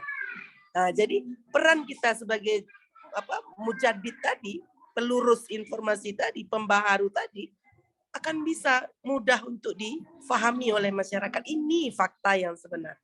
Nah, jadi sebagai penyebar faham pembaharuan, maka penting bagi kita untuk mengamalkan nilai-nilai Islam tadi itu direformasi, tapi tanpa harus meninggalkan Al-Quran dan hadis. Kita wajib growing up, kita wajib beradaptasi dengan kehadiran media baru agar masyarakat tetap menerima kehadiran kita, sehingga kita lebih mudah untuk berdakwah, lebih mudah untuk bersyiar. Nah, jadi peran kita sebagai jembatan untuk umat Islam ini memang harus dijaga dengan baik, dipelihara dengan baik. Jadi kita harus menjadi mujahid sejati dengan bertugas menjadi wartawan yang menjaga nilai-nilai kebenaran tadi. Mungkin itu ya, Atira ya, singkat, padat ya. Ini sudah mulai ramai di sini. Sudah mulai ramai masyarakat.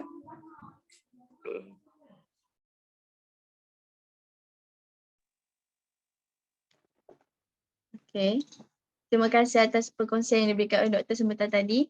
Perkongsian Doktor sangatlah berkesan, memberi kesedaran kepada kita bahawa kalau kita dapat satu berita tu, kita kena tengok dulu sama ada berita tu betul atau tidak. Kalau berita tu tidak betul, kita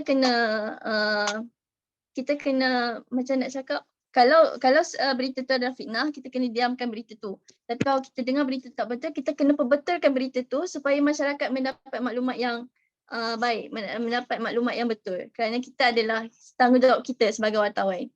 Okey, seterusnya kita beralih pula kepada soalan yang ketiga untuk saudari Anis. Saudara Anis sudah bersedia ya? Saya nak tanya. InsyaAllah. Okey, tanya Atira. Okey, baik. Seperti yang kita ketahui, golongan muda merupakan satu golongan yang proaktif dan gemar mencuba sesuatu perkara yang baharu sehingga kan ada segelintir daripada mereka terjebak dengan perkara yang tidak sepatutnya seperti menyebarkan berita palsu. Memandangkan saudara Anis pun daripada golongan muda, maka soalannya pun berkaitlah dengan golongan muda.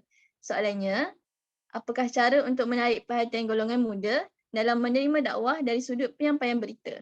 Dipersilakan saudari. Okay, bismillahirrahmanirrahim. Terima kasih saudari moderator kita, saudari Atira. Soalan dia, kita tengok balik soalan dia ialah apakah cara untuk menarik perhatian golongan muda dalam menerima dakwah dari sudut penyampaian berita. Macam mana kita nak tarik golongan muda ni untuk terima dakwah kita daripada sudut penyampaian berita? Macam mana? Okay, ni apa yang saya belajar lah. Saya belajar sebelum ni. Daripada kelas saya sebelum ni, profesor saya pernah berkongsi lah dengan kami semua. Dia kata in order to attract people, macam mana kita nak tarik audience ni, kita kena buat analisis khalayak, audience analysis. Okay, macam mana kita nak buat audience analysis ni? Okay, yang pertama, kita kena buat demografi. Demografi ni kita kaji latar belakang audience, kita kaji pendidikan audience tu, kita tengok audience tu datang daripada mana. Tapi dalam konteks kita ni, kita bercakap tentang golongan muda. Jadi kita tengoklah golongan muda ni datang daripada mana. Okey, lepas tu yang kedua kita tengok dari segi psikografi. Nilai dalam golongan muda tu, nilai diri dalam golongan muda. Golongan muda sekarang ni paling dekat dengan apa? Okay, kita kaji. Oh, golongan muda zaman sekarang ni kita semua ni kan. Kita semua ni kebanyakannya sangat dekat dengan media sosial. Kita sangat dekat dengan media sosial. Apa benda yang kita pegang setiap hari, kita pegang apa? Kita pegang phone. Kadang-kadang apa-apa maklumat kita nak cari apa-apa, phone, media sosial. Dekat contoh media sosial yang ada, yang kita guna. Yang hot lah, TikTok, Facebook, semua ada kan? TikTok, ada TikTok tak? Sahabat-sahabat saya dekat Indonesia pun kalian ada TikTok enggak? Ada kan TikTok? TikTok, Facebook, Twitter, ada TikTok, ya. Ada TikTok, Facebook, Twitter, Instagram. Kita platform-platform tu yang paling dekat dengan kita. Okey, jadi pada masa sekarang ni, media sosial tu adalah salah satu platform yang dah jadi rujukan utama sekarang. Sebab ni macam-macam macam-macam berita ni mudah sangat tersebar dekat media sosial. Lambakan berita, senang sangat kita dapat berita tu, berita ni, berita yang kita tak tahu sahih ke tak, kita tak tahu betul ke tak. Macam-macam berita kita akan senang dapat. Dan wartawan sekarang ni,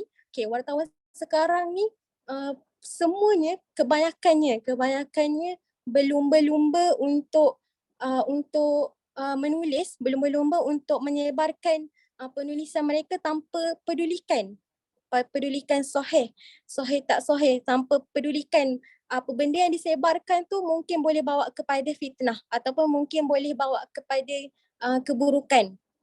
Kebanyakan wartawan, kita nak jadi wartawan macam tu ke? Kita nak jadi wartawan yang boleh tarik golongan muda supaya dapat menerima mesej dakwah, kan? Kita tak nak jadi wartawan yang bila kita sebarkan tu benda tu boleh bagi impak yang buruk kepada masyarakat. Kita tak naklah jadi wartawan yang macam tu.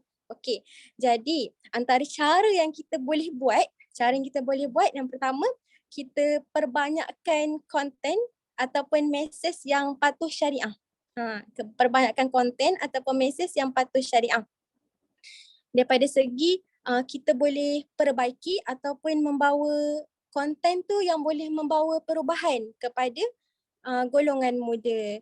Contoh konten kita tu tak terlalu berat. Santai. Tak terlalu berat tu maksud saya penggunaan terms contohnya. Sebab tak semua daripada golongan muda ni di latar belakang yang berpendidikan tinggi ataupun berpengetahuan luas. Jadi kita tak bolehlah gunakan, kita rasa macam aku belajar yang ni so aku gunakan terms-terms yang tinggi-tinggi. Tak bolehlah macam tu. Kena tengok juga kesesuaian. Santai, tak terlalu berat, tak gunakan bahasa yang terlalu tinggi dalam setiap penyebaran ataupun perkongsian, penyampaian kita dalam berita. Okey. Seterusnya, contoh, kita juga kena ambil maklumat ataupun kita ambil maklumat dan kita letak dalam penulisan kita tu, ambil maklumat yang baik yang boleh memberi mesej dakwah kepada golongan muda. Kita tak nak kita punya penulisan tu ataupun setiap penyebaran kita sebagai wartawan ni boleh membawa kepada tiada nilai. Tak naklah macam tu. Dipanggil value free. Tak ada apa-apa nilai kosong. Yang ada kalau contoh kita ikut sesuka hati, kita ikut selera kita main letak je dalam penulisan kita ataupun rencana kita tu rencana yang merendahkan ataupun sinis ataupun menjatuhkan mana-mana pihak. Yang tu memberi nilai yang buruk lah. Tak naklah macam tu.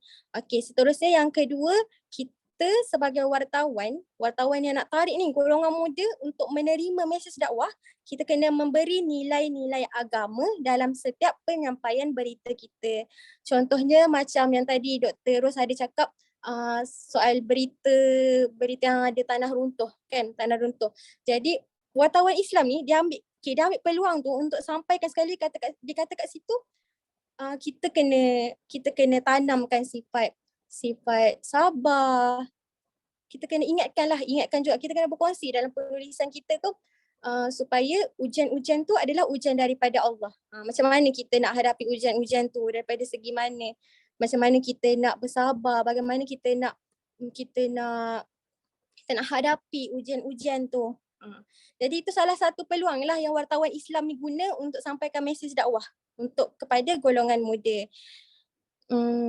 Okay, jadi melihat kepada dunia sekarang ni bahawa golongan muda ni paling dekat dengan media sosial. Janganlah kita ni jadi wartawan netizen ataupun wartawan warga yang tak berfikir bila nak kongsikan sesuatu. Yang mana bila kita kongsikan sesuatu tu boleh jatuhkan mana-mana pihak. Kita tak boleh buat macam tu. Okey. Dan kita juga tak boleh sesuka hati dalam penyebaran maklumat. Kita mestilah jadi wartawan yang memberi nilai-nilai Islam dan mencerminkan imej Islam dalam setiap mesej dakwah kita. Okey. Itu sahaja daripada saya. Wallahu alam. Saya kembali kepada saudari Atira.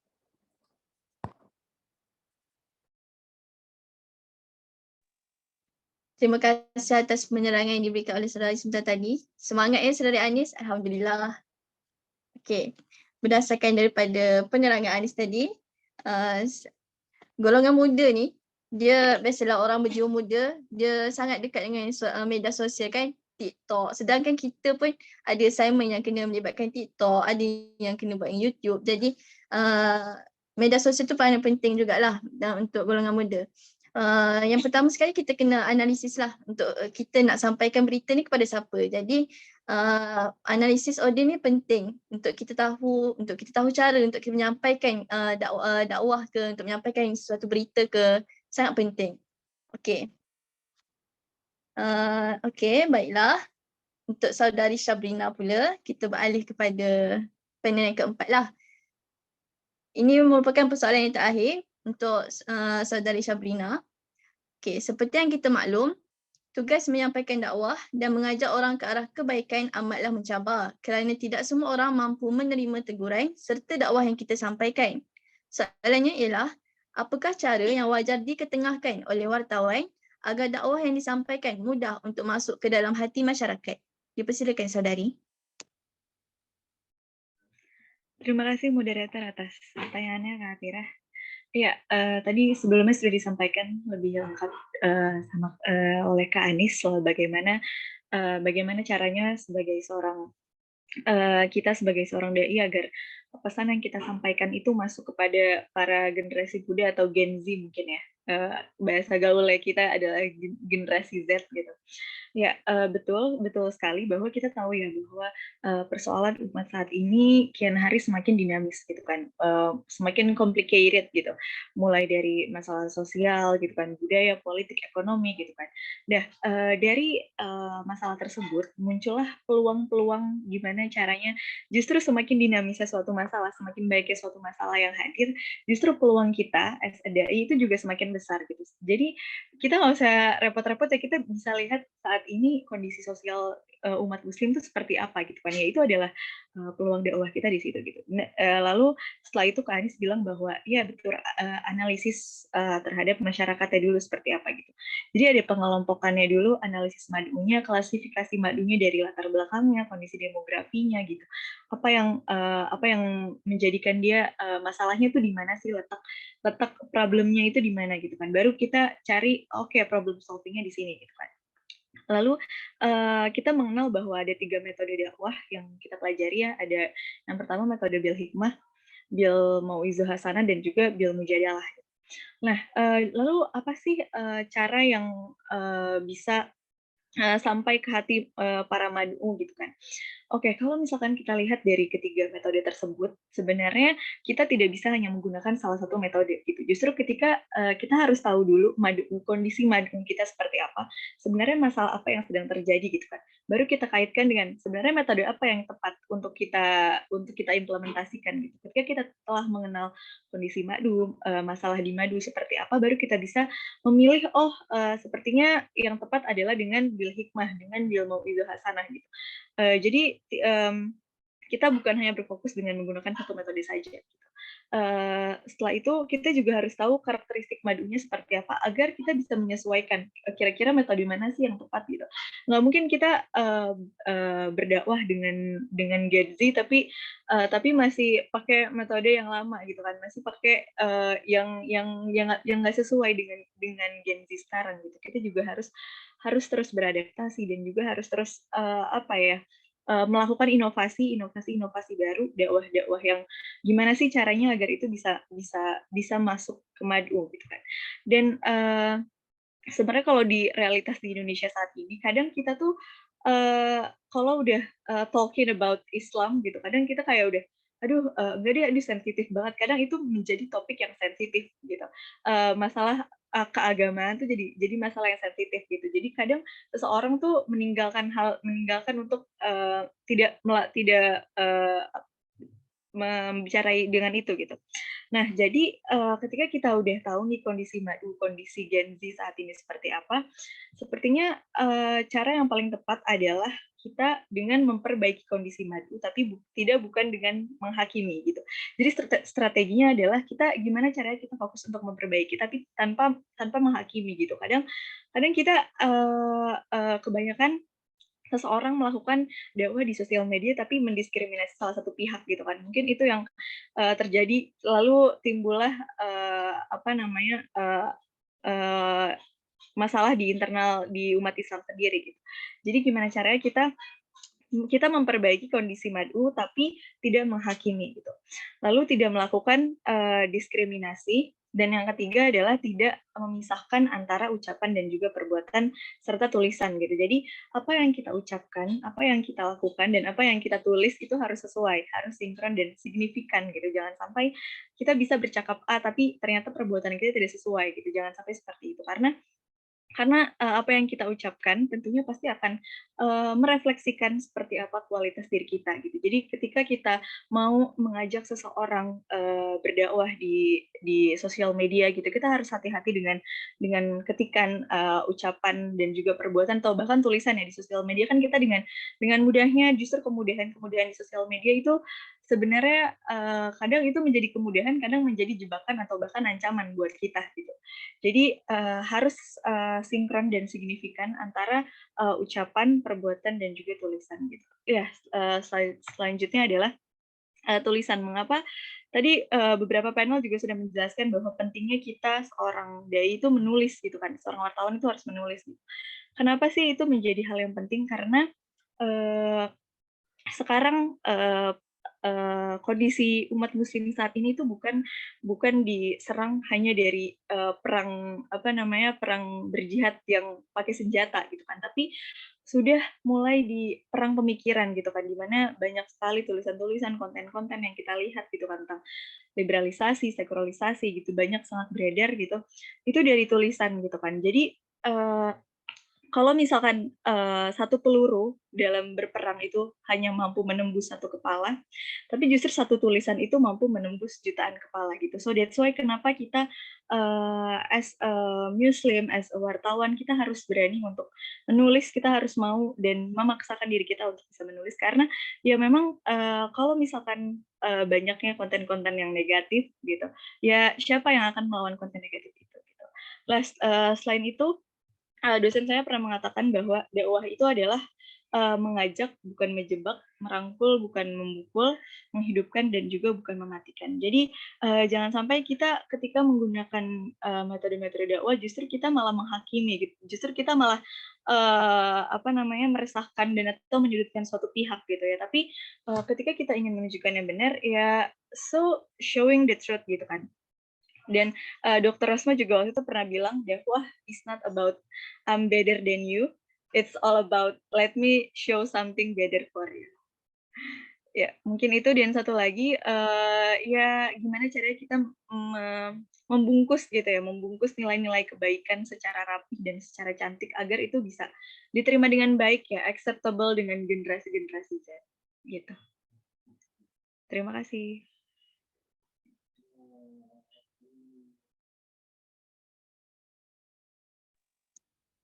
Okay, terima kasih atas penerangan yang diberikan oleh saudari Sabrina sebentar tadi. Okey, baiklah. Banyak yang saya dapat daripada apa yang dikongsikan oleh saudari Sabrina. Yang saya menarik minat daripada apa yang saudari Sabrina sampaikan tadi ialah 3 metod tu. Hikmah, mau'izatul hasanah dan mujahadah. Okey. Sebelum kita nak sampaikan berita tu, kita kena tahu keadaan mad'u, kondisi mad'u. kita kena tahu macam mana kalau golongan tua kita kena tahu macam mana kita nak tarik perhatian orang tua tu. Kalau kita berdakwah kepada budak-budak, kita sampaikan berita, sampaikan ilmu kepada budak, kita kena ada cara kita sendiri.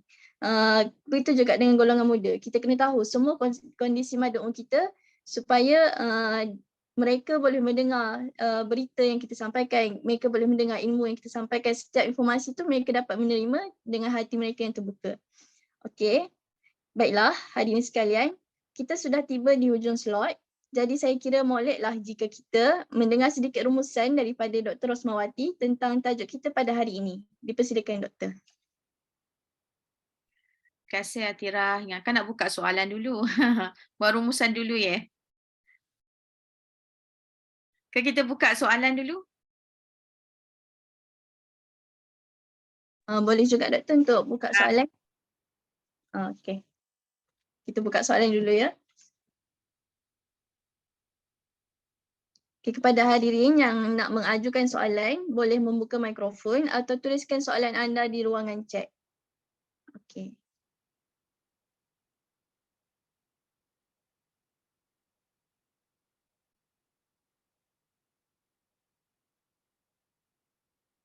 Okay, baiklah. Soalan daripada Faris. Saya ada satu soalan. Bagaimana cara untuk membuka mata masyarakat tentang kepentingan kewartawanan dalam Islam? Mohon pencerahannya. Terima kasih. Okay, soalan ini ditujukan kepada, ada panel wakil nak menjawab atau Dr. Rosmawati sendiri nak jawab? Mungkin boleh tengok Dr. Dewi respon, jawab dulu. Banyak ilmu Dr. Dewi tu. Iya, Dr. Rosma boleh duluan tak? Dewi dah di luar ni dah. Oh, okey Dr. Dewi. Nanti lepas ni nanti Dewi respon setelah Dr. Rosma ya. Terima kasih Faris atas soalan yang cukup baik. Berkenaan dengan macam mana kita nak membuka mata masyarakat tentang kepentingan dalam Islam. Sama Pak, aku yang cip. Okay. Bila kita kata nak buka mata masyarakat dan kepentingan kewartawanan Islam, sebenarnya itulah satu jihad. Bila kita usaha hari ini, belum tentu kita mampu ataupun dapat berjaya untuk kita kutip hasil esok. Kan? Untuk kita melakukan proses ini, itu adalah proses yang sangat-sangat lama tempoh masanya. Sebab itulah kita perlu educate. Sebab kemunculan mobile journalist, kemunculan wartawan warga sebenarnya ramai di media sosial, khususnya di media baharu, dan keep telling them apa yang betul, do and don'ts, apa yang perlu dilakukan tanpa kenal putus asa. Itulah jihad untuk terus kita menyampaikan kebaikan kepada masyarakat. Ingatan untuk diri saya, ingatan untuk para pelajar semua, bila kita memikul menjalankan tugas dakwah, kita sebenarnya tak perlu lihat kepada berapa orang yang dah melakukan kebaikan, dah kira kebaikan, berapa orang yang memang dah menjalankan dakwah melalui kewartawanan dan sebagainya. Kerana apa? Hasil itu adalah sangat subjektif. Tetapi kita sebagai da'i, wartawan Muslim, tidak akan pernah kenal erti putus asa. Kenapa? Sebab kita akan terus memikul amar ma'ruf nahi mungkar. Untuk terus menyeru kepada kebaikan, jangan share, jangan dengar viralnya, kena semak verifikasi maklumatnya, perlu proses tabayun, ada indikator-indikator tabayun, jangan kongsi kalau tak pasti, jangan menjadi orang yang menyebarkan berita palsu. Itulah kita sebagai wartawan Muslim. Dan dalam konteks hari ini, kita semua sebenarnya wartawan warga.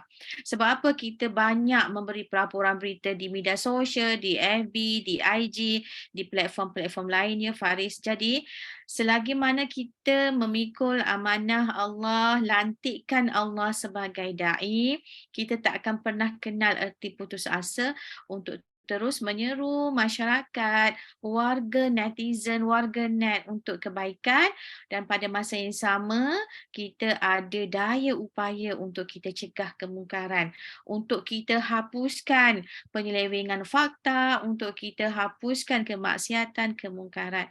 So mungkin bukan Allah nilai dari aspek banyak mana yang kita dah lakukan untuk kita membanteras penyelewengan ataupun usaha-usaha kepada pengabaian etika tersebut, tetapi sekuat mana kita bertahan dalam topi da'i kita sebagai wartawan Muslim untuk terus menyampaikan amar ma'ruf nahi munkar. Mungkin harap menjawab persoalan Faris. Jangan kena erti putus asa kerana tidak ada istilah gagal dalam usaha dakwah, tetapi mungkin belum berjaya dan tukar plan. Tak jalan plan A, tukar plan B, tak jalan plan B, tukar sehingga plan Z. Kan kalau tak jadi juga plan C, patah balik kepada plan A. Itulah kita wartawan sebagai da'i. Wallahu a'lam. Terima kasih Atira.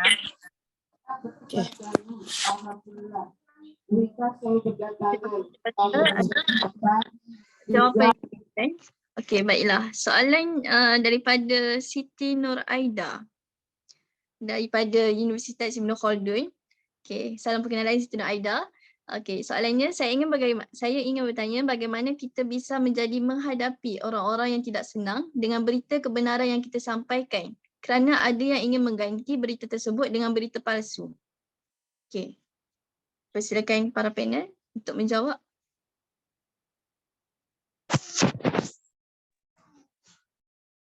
Siapa yang nak jawab tu? Atira. Mungkin Dr. Dewi boleh jawab atau Dr. Dewi ada soalan? Dari apa soalannya? Bagaimana kita bisa menjadi menghadapi orang-orang yang tidak senang dengan berita kebenaran yang kita sampaikan kerana ada yang ingin mengganti kita tersebut dengan berita palsu. Iya, bagus ya pertanyaannya ya. Pada hakikatnya tadi saya sudah sampaikan, sesuatu yang viral itu pada hari ini cenderung ya hal yang negatif. Lalu bagaimana kita menyikapinya sebagai umat Islam? Kita ingin melawan hal-hal yang negatif itu dengan terus memproduksi hal-hal yang positif. Nah, kalau tadi kita sudah memposisikan diri kita sebagai seorang jurnalis Islam, maka kita akan terus menguatkan semangat, buat terus, produksi liputan-liputan ataupun reportase, berita-berita yang memang mengeduket masyarakat, tapi tentunya berdasarkan kaidah jurnalistik itu sendiri, berdasarkan nilai-nilai kebenaran, berdasarkan fakta-fakta yang sebenar. Nah, tadi saya ada titip dengan panitia, dengan pengurus kajian kita ini untuk di-share lah kepada pelajar-pelajar. Insya Allah itu bisa jadi panduan. Apabila kita menerima penolakan dari masyarakat saat kita menyampaikan berita benar, apa yang harus kita lakukan? Yang pertama, kita terus berusaha mengkonfirmasi kebenaran fakta itu dengan menghadirkan narasumber yang sebenar. Jadi kalau dia ada negative thinking dengan informasi kebenaran yang kita sampaikan, terbitkan lagi satu informasi baru dengan narasumber yang lain. Sehingga bukti-bukti kebenaran itu betul adanya. Nah, kalau mungkin informasi pertama yang kita edarkan orang tidak suka dengan informasi itu, edarkan lagi informasi seterusnya dengan fakta-fakta yang lain, tetapi peristiwa yang sama. Dengan demikian, lama-lama kalau berita bohong, lama-lama pasti akan habis ya, dimakan oleh waktu.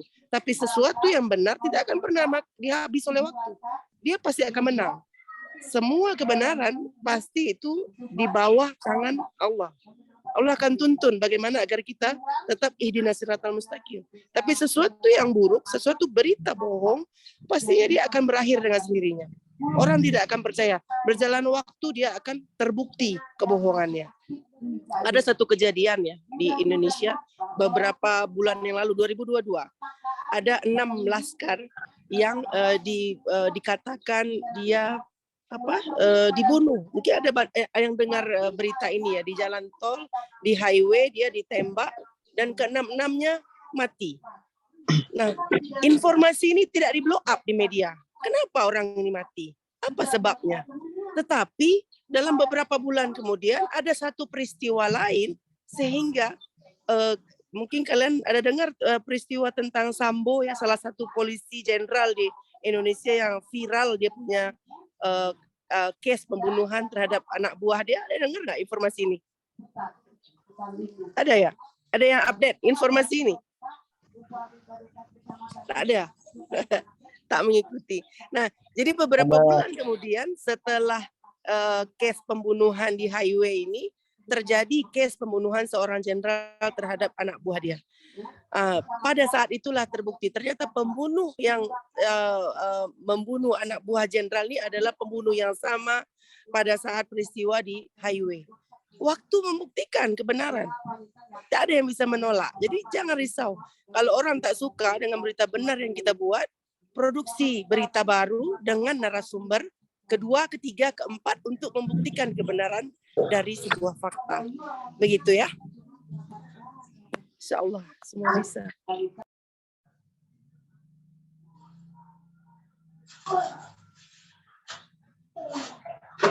Terima kasih Dr. Dewi kerana menjawab soalan daripada para peserta. Okey, baiklah, soalan seterusnya. Assalamualaikum Doktor. Saya Nur Syakirah dari UKM, pengajian dakwah pimpinan modul kaunseling. Saya ada soalan iaitu macam mana cara untuk bina etika kewartawanan untuk kita hadapi cabaran perbezaan pendapat dalam dakwah. Kita nak bagi Dr. Rose atau Dr. Dewi ataupun kepada saudari Anis atau saudari Syabrina. Ke saudari Syabrina nak cuba untuk menjawab? Ke Dr. Rose nak menjawab? Atira, tertinggal ada satu soalan atas tu. Fatihah pun ada soalan tu. Oh, ya ke? Syakirah. Oh, Fatihah. Maafkan saya, tak terperasan.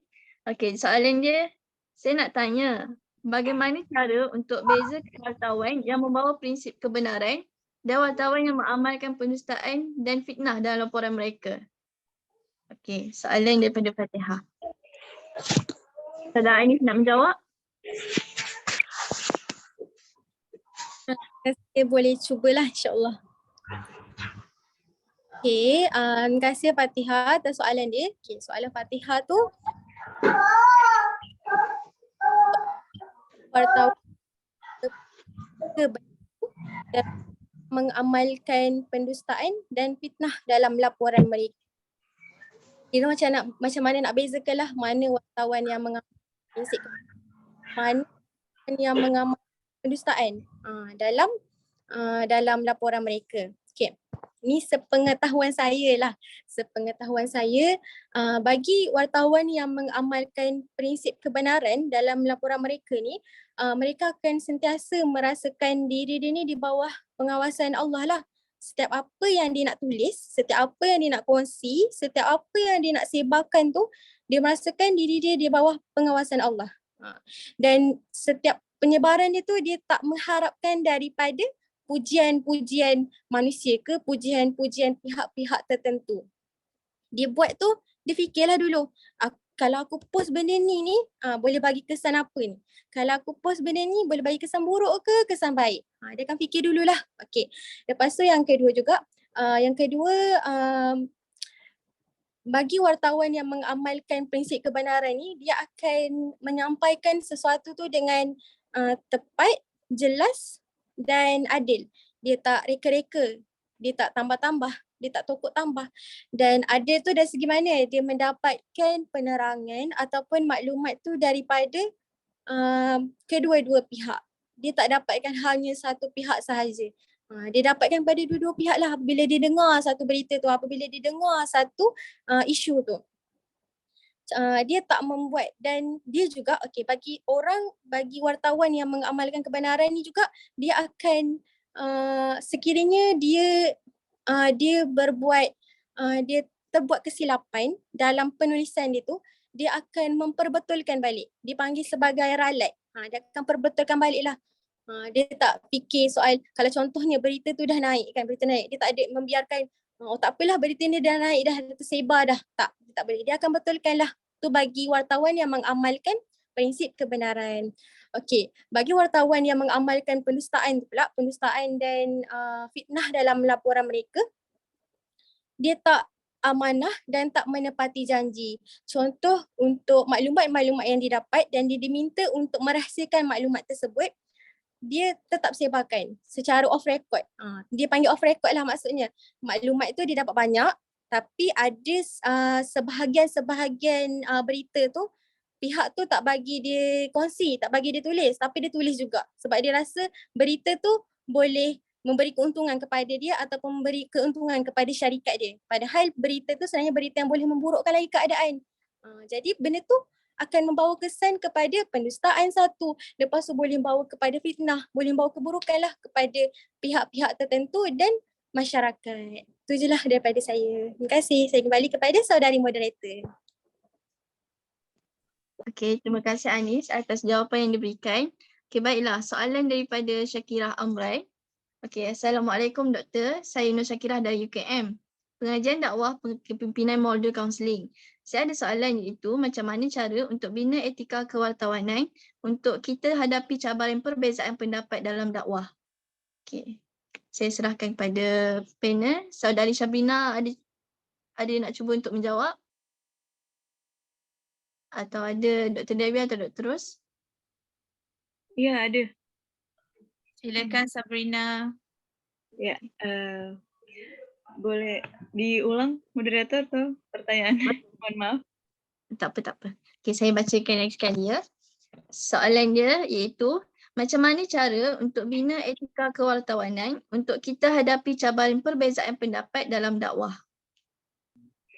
Oke, perbedaan pendapat ya.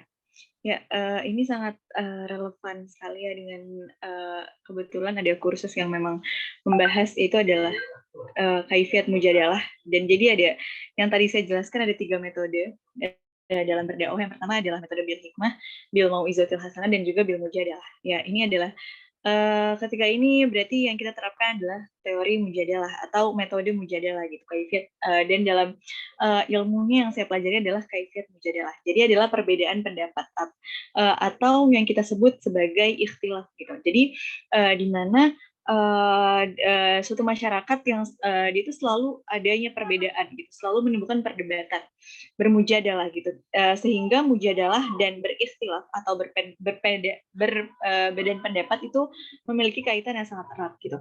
Nah sebenarnya gimana nih caranya kita menghadapi perbedaan pendapat ini dalam masyarakat gitu. Oke, yang pertama adalah sebelum kita mulai berdebat atau melawan pendapat orang lain gitu ya, kita pastikan dulu bahwa memang pendapat yang kita miliki atau opini yang kita miliki adalah memang benar gitu. Karena terkadang kita berpendapat tapi ternyata kita sudah marah-marah, emosi menyampaikannya gitu, dan ternyata pendapat yang kita lontarkan pun juga salah. Jadi ketika kita mau berpendapat, didahulukanlah ada adab dan ikhtilaf. Itu adalah kesantunan dalam berpendapat. Itu adalah mesti didahulukan gitu. Sebelum kita mulai menyampaikan opini kita gitu dengan pihak lawan kita harus tetap mengutamakan kesantunan dalam berpendapat. Itu adalah adab ikhtilaf. Pasti didahulukan daripada kaifiat mujadalah atau metode perdebatan gitu. Karena kita tahu ya bahwa tujuannya mujadalah ini tujuannya kita berdiskusi atau berbeda pendapat dengan orang lain itu untuk mencari kebenaran gitu. Jadi jangan sampai kita kita hanya menuntut untuk menang tapi tanpa terlepas dari kita benar atau salah gitu kan. Ya kalau bisa kita benar dan juga kita menang gitu. Jadi ya yang lebih kita keutamakan atau kita utamakan dahulu adalah etika dalam berdakwah gitu. Jadi ada dalam berdakwah kita harus tetap mengutamakan kesantunan dalam berpendapat, memberikan pendapat gitu. Jangan sampai justru ketika kita emosi gitu, kita meluapkan perbedaan pendapat kita, justru kita malah melenceng dari nilai-nilai Islam itu sendiri, dan itu akan merefleksikan tadi bagaimana kualitas diri kita gitu. Dan sebelum kita berpendapat ada baiknya kita mengetahui dulu nih kemampuan kita dan juga kapabilitas yang kita miliki. Mungkin itu. Terima kasih. Terima kasih dari Sabrina atas jawapan yang diberikan serta tadi. Okey, baiklah. Saya kira ini soalan yang terakhir daripada peserta kita, iaitu saya Arshifaq, Palantaran dari UIKA, hendak bertanya, dalam menyiarkan suatu berita, seorang jurnalis tentu membuat berita yang objektif dan sesuai fakta. Namun bagaimana jika dari pihak redaksi atau atasan lain berpihak pada individu atau kelompok tertentu? Hal ini mungkin berpengaruh pada berita yang disiarkan. Okey.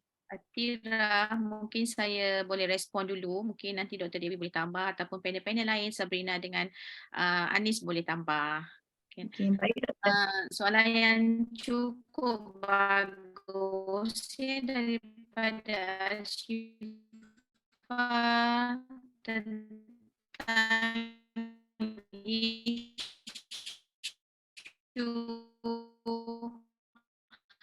idealistik dan juga realistik. Dan pada realitinya kerja jurnalism sebagai jurnalis sangat-sangat mencabar, kerana selain daripada sebagai seorang jurnalis yang menulis rencananya, beritanya, memberi pelaporannya, perlu ingat wartawan ada big boss ke atas. Yang perlu menyemak, yang perlu buat keputusan sama ada berita tersebut terus langsung boleh disiar ataupun dicampak di tong sampahnya.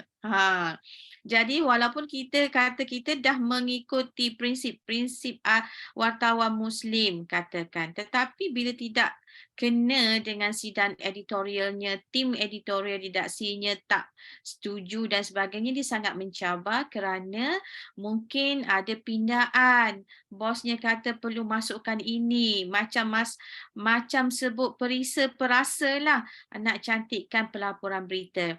Ini adalah realiti pada journalism, khususnya kepada media-media konvensional. Tetapi dia ada beberapa perubahan perspektif bila mana media baharu muncul. Jadi bergantung kepada kita nak kerja dengan siapa. Andai kata kalau kita bersetuju untuk kerja dengan sidang redaksi yang masih pakai proses-proses konvensionalnya, kita perlukan jihad yang sangat kuat untuk terus tegakkan kebenaran, perlu proses tabayun yang betul, letakkan kepada tanggungjawab sosial, keadilan sosial dan bagaimana untuk seimbangkan kebenaran tersebut, kebebasan freedom of speech tersebut dengan stand ataupun prinsip kita sebagai wartawan Muslim, dan itu adalah satu jihad kerana cabaran yang cukup besar.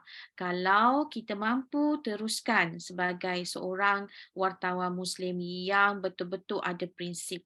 Andai kata dia menggoyahkan jiwa kita, di antara kita nak pilih gajinya, duitnya dengan kebenarannya, dengan perjuangan dakwahnya, ada pilihan-pilihan yang banyak. Sebab contoh bila kita sekarang, Dr. Dewi, kita Malaysia juga diuji dengan musibah tanah runtuh di Batang Kali.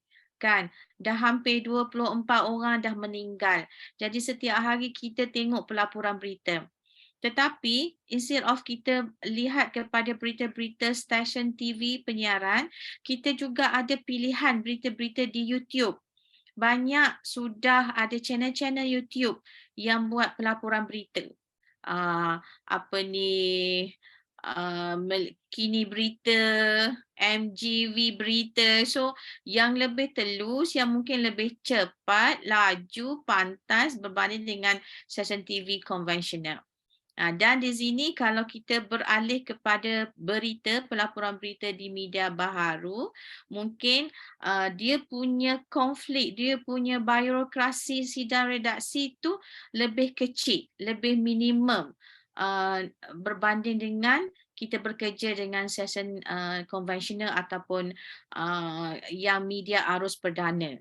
Itu pada pandangan saya, Syifa. Mungkin ada pandangan daripada Dr. Dewi dan juga Sabrina ataupun Anis. Okay, wallahualam. Terima kasih, Atira. Waalaikumsalam.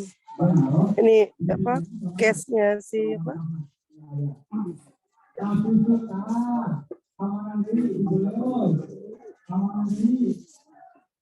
Mungkin saya boleh tambahkan ya. Boleh Doktor. Oke. Bismillah. Syifa ya. Mungkin saya boleh rasa apa yang dirasakan Syifa. Sekarang dia lagi latihan industri. Dalam latihan industri itu dia duduk dalam satu media. Dan apa mungkin yang dia buat, reportase yang dia buat, media nak yang lain, tapi dia ada buat yang sebenar. Mungkin itu yang dirasakan Syifa ya. Belajar semester 7 yang join di kelas kita pada siang hari ini. Apa yang harus dilakukan ketika kita berada dalam posisi kita sudah membuat berita yang sebenar, tapi company berkata lain, company nak yang lain, nak angle yang lain, nak lead yang lain. Apa yang harus kita buat?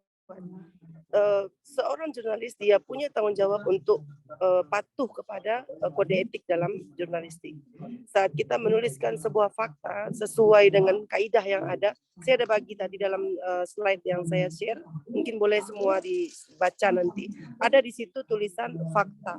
Dalam fakta itu ada dua hal ya yang harus kita taati. Yang pertama, fakta itu bersumber dari peristiwa. Kejadian yang kita lihat itu adalah pandangan mata kita. Tetapi tidak cukup dengan pandangan mata, karena seorang wartawan dia tidak boleh beropini. Tapi dia perlu narasumber. Dia perlu mengkonfirmasi narasumbernya tentang kebenaran yang terjadi, fakta yang terjadi, peristiwa yang terjadi. Apakah cukup dari satu narasumber? Tidak. Ya, sebagai seorang jurnalis Islam, apabila kita sudah menyediakan, saya sudah sediakan informasi yang sebenar dari 2-3 informan untuk menunjukkan bukti-bukti yang akurat atas satu peristiwa. Tetapi begitu sampai kepada redaksi, gatekeeper itu sendiri yang merubah settingan berita yang kita buat dengan nilai yang lain. Sehingga apa yang diterima oleh khalayak berbeda dengan apa yang kita buat reportase. Nah, kalau dalam peristiwa ini yang menanggung dosa bukan Syifa lagi ya. Yang menanggung dosa bukan Syifa lagi, tapi perusahaannya. Itulah tadi di awal saya katakan, kita harus pandai, cerdas, sehingga kita bisa berpeluang untuk menciptakan media-media lain dengan nilai-nilai Islam yang lurus. Kalau selama kita bekerja dengan perusahaan, tentunya bekerja dengan company, tentunya company yang akan mengatur kita mau buat apa, kita ingin sajikan informasi apa. Agenda setting media tidak selalunya sama dengan nurani wartawan. Walaupun kita diajar dengan kode etik yang betul, yang lurus, nilai-nilai kejujuran tadi yang ditanamkan dengan nilai kejujuran, tapi pada kenyataannya begitu kita praktis menuliskan berita itu, seringkali kita berbenturan dengan kenyataan yang ada. Nah, disinilah mungkin challenge bagi seorang wartawan muslim untuk dia pandai, harus melatih dirinya mencari angle-angle yang bagus, yang menarik, sehingga fakta yang sebenar tetap bisa kita ungkap kepada khalayak. Begitu. Insyaallah, mudah-mudahan bermanfaat. Jawab. Terima kasih diucapkan kepada Dr. Rosmawati dan Dr. Dewi kerana menjawab soalan daripada Al-Syifa. Terima kasih juga diucapkan kepada semua panel kerana menjawab setiap persoalan, setiap soalan-soalan yang diberikan oleh para peserta. Terima kasih juga diucapkan kepada semua peserta atas soalan yang diajukan. Okay, baiklah, hadirin sekalian, kita sudah pun hampir tiba di hujung slot. Jadi saya kira moleklah jika kita dengar sedikit rumusan daripada Dr. Rosmawati tentang tajuk kita pada hari ini. Silakan Doktor. Terima kasih Atira. Alhamdulillah. Sedar tak sedar dah hampir 2 jam kita bersiaran. Banyak sebenarnya kupasan-kupasan input idea yang sangat penting dan bagus, khususnya kepada para pelajar, kewartawanan Islam, jurnalistik radio dan TV. Kita ada kursus media Islam dan teknologi di sini, dan Masya Allah kita juga ada sahabat-sahabat pelajar UKM yang daripada kursus lain. Dr. Dewi juga masuk dan penyertaannya sangat-sangat bagus. Tadi lihat sampai hampir 150 orang peserta. Ini adalah dakwah kita, sisi dakwah kita untuk terus menyampaikan kebaikan agar hati-hati yang kita bentuk, jiwa-jiwa yang kita bangunkan berdasarkan prinsip tabayun, iaitu dalam surah Al-Hujurat ayat 6. A'udzubillahi minasyaitonirrajim. Bismillahirrahmanirrahim. Ya ayyuhallazina amanu in ja'akum fasikum binaba'in fatabayyanu an tusibu qauman bijahalatin fatusbihu ala ma fa'altum nadimin. Ini adalah sandaran bagaimana untuk kita bergerak dalam dunia yang dunia tipu-tipu ni sebenarnya. Dunia yang banyak kelamnya sampai kita pun berkonflik dengan diri kita sendiri, yang mana satu berita yang benar, yang mana satu berita yang palsu tidak benar. Jadi Allah, Islam telah memberikan satu panduan yang cukup bagus. In ja'akum fasikun, jika datang kepada kamu orang yang fasik, fatabayyanu.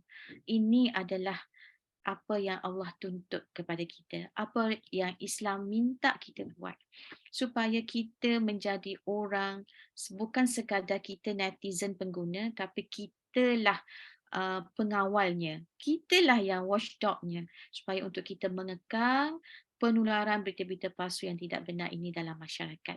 Ini adalah tugas kita. Tugas yang tidak pernah ada kenal erti putus asa.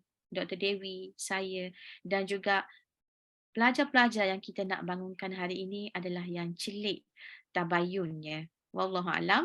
Assalamualaikum warahmatullahi wabarakatuh. Terima kasih untuk semua atas usaha yang sangat baik dalam kalangan semua pelajar di UKM dan UIKA. Masya Allah. Semoga kita masih lagi boleh meneruskan usaha-usaha gabungan kelas ini untuk masa-masa yang akan datang. Terima kasih banyak Atira. Sama-sama doktor. Alhamdulillah kita hampir ke pengakhiran program kita, forum kita pada hari ini. Terima kasih kepada panel jemputan kita iaitu Dr. Rosmawati, Dr. Dewi, Saudari Ani Syafini dan Saudari Sabrina atas perkongsian sebentar tadi. Baiklah, saya ingin memohon maaf atas sebarang kekurangan sepanjang saya mengacarkan forum pada pagi ini. Harap segala persoalan sudah dijawab dan dapat memberi manfaat buat semua peserta. Jadi saya serahkan semula sesi forum ini kepada saudari pengerusi majlis. Silakan. Terima kasih. Terima kasih kepada saudari moderator atas sesi yang sangat menarik bersama-sama panel sebentar tadi. Maka berakhir sudah program kita pada pagi ini. Oleh itu saya ingin mengucapkan terima kasih kepada panel-panel jemputan kita pada pagi ini kerana sudi hadir dan sudi menjawab setiap persoalan yang diajukan. Semoga apa yang telah dibincangkan sepanjang webinar ini berlangsung dapat memberi manfaat buat semua yang hadir pada pagi ini. Diminta semua peserta yang berada dalam Zoom ini untuk membuka kamera bagi sesi fotografi.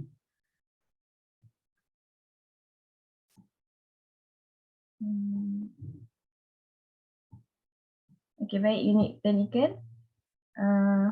Sidi Baik, 1, 2, 3. Okay, lagi sekali. 1, 2, 3. Kita ada 6 page ya. Okay. Masih ramai lagi Dr. Dewi, Masya Allah.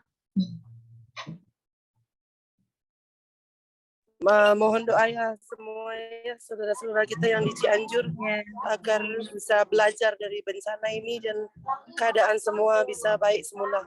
Yang di Malaysia juga yang baru kena ini bencana longsor ya.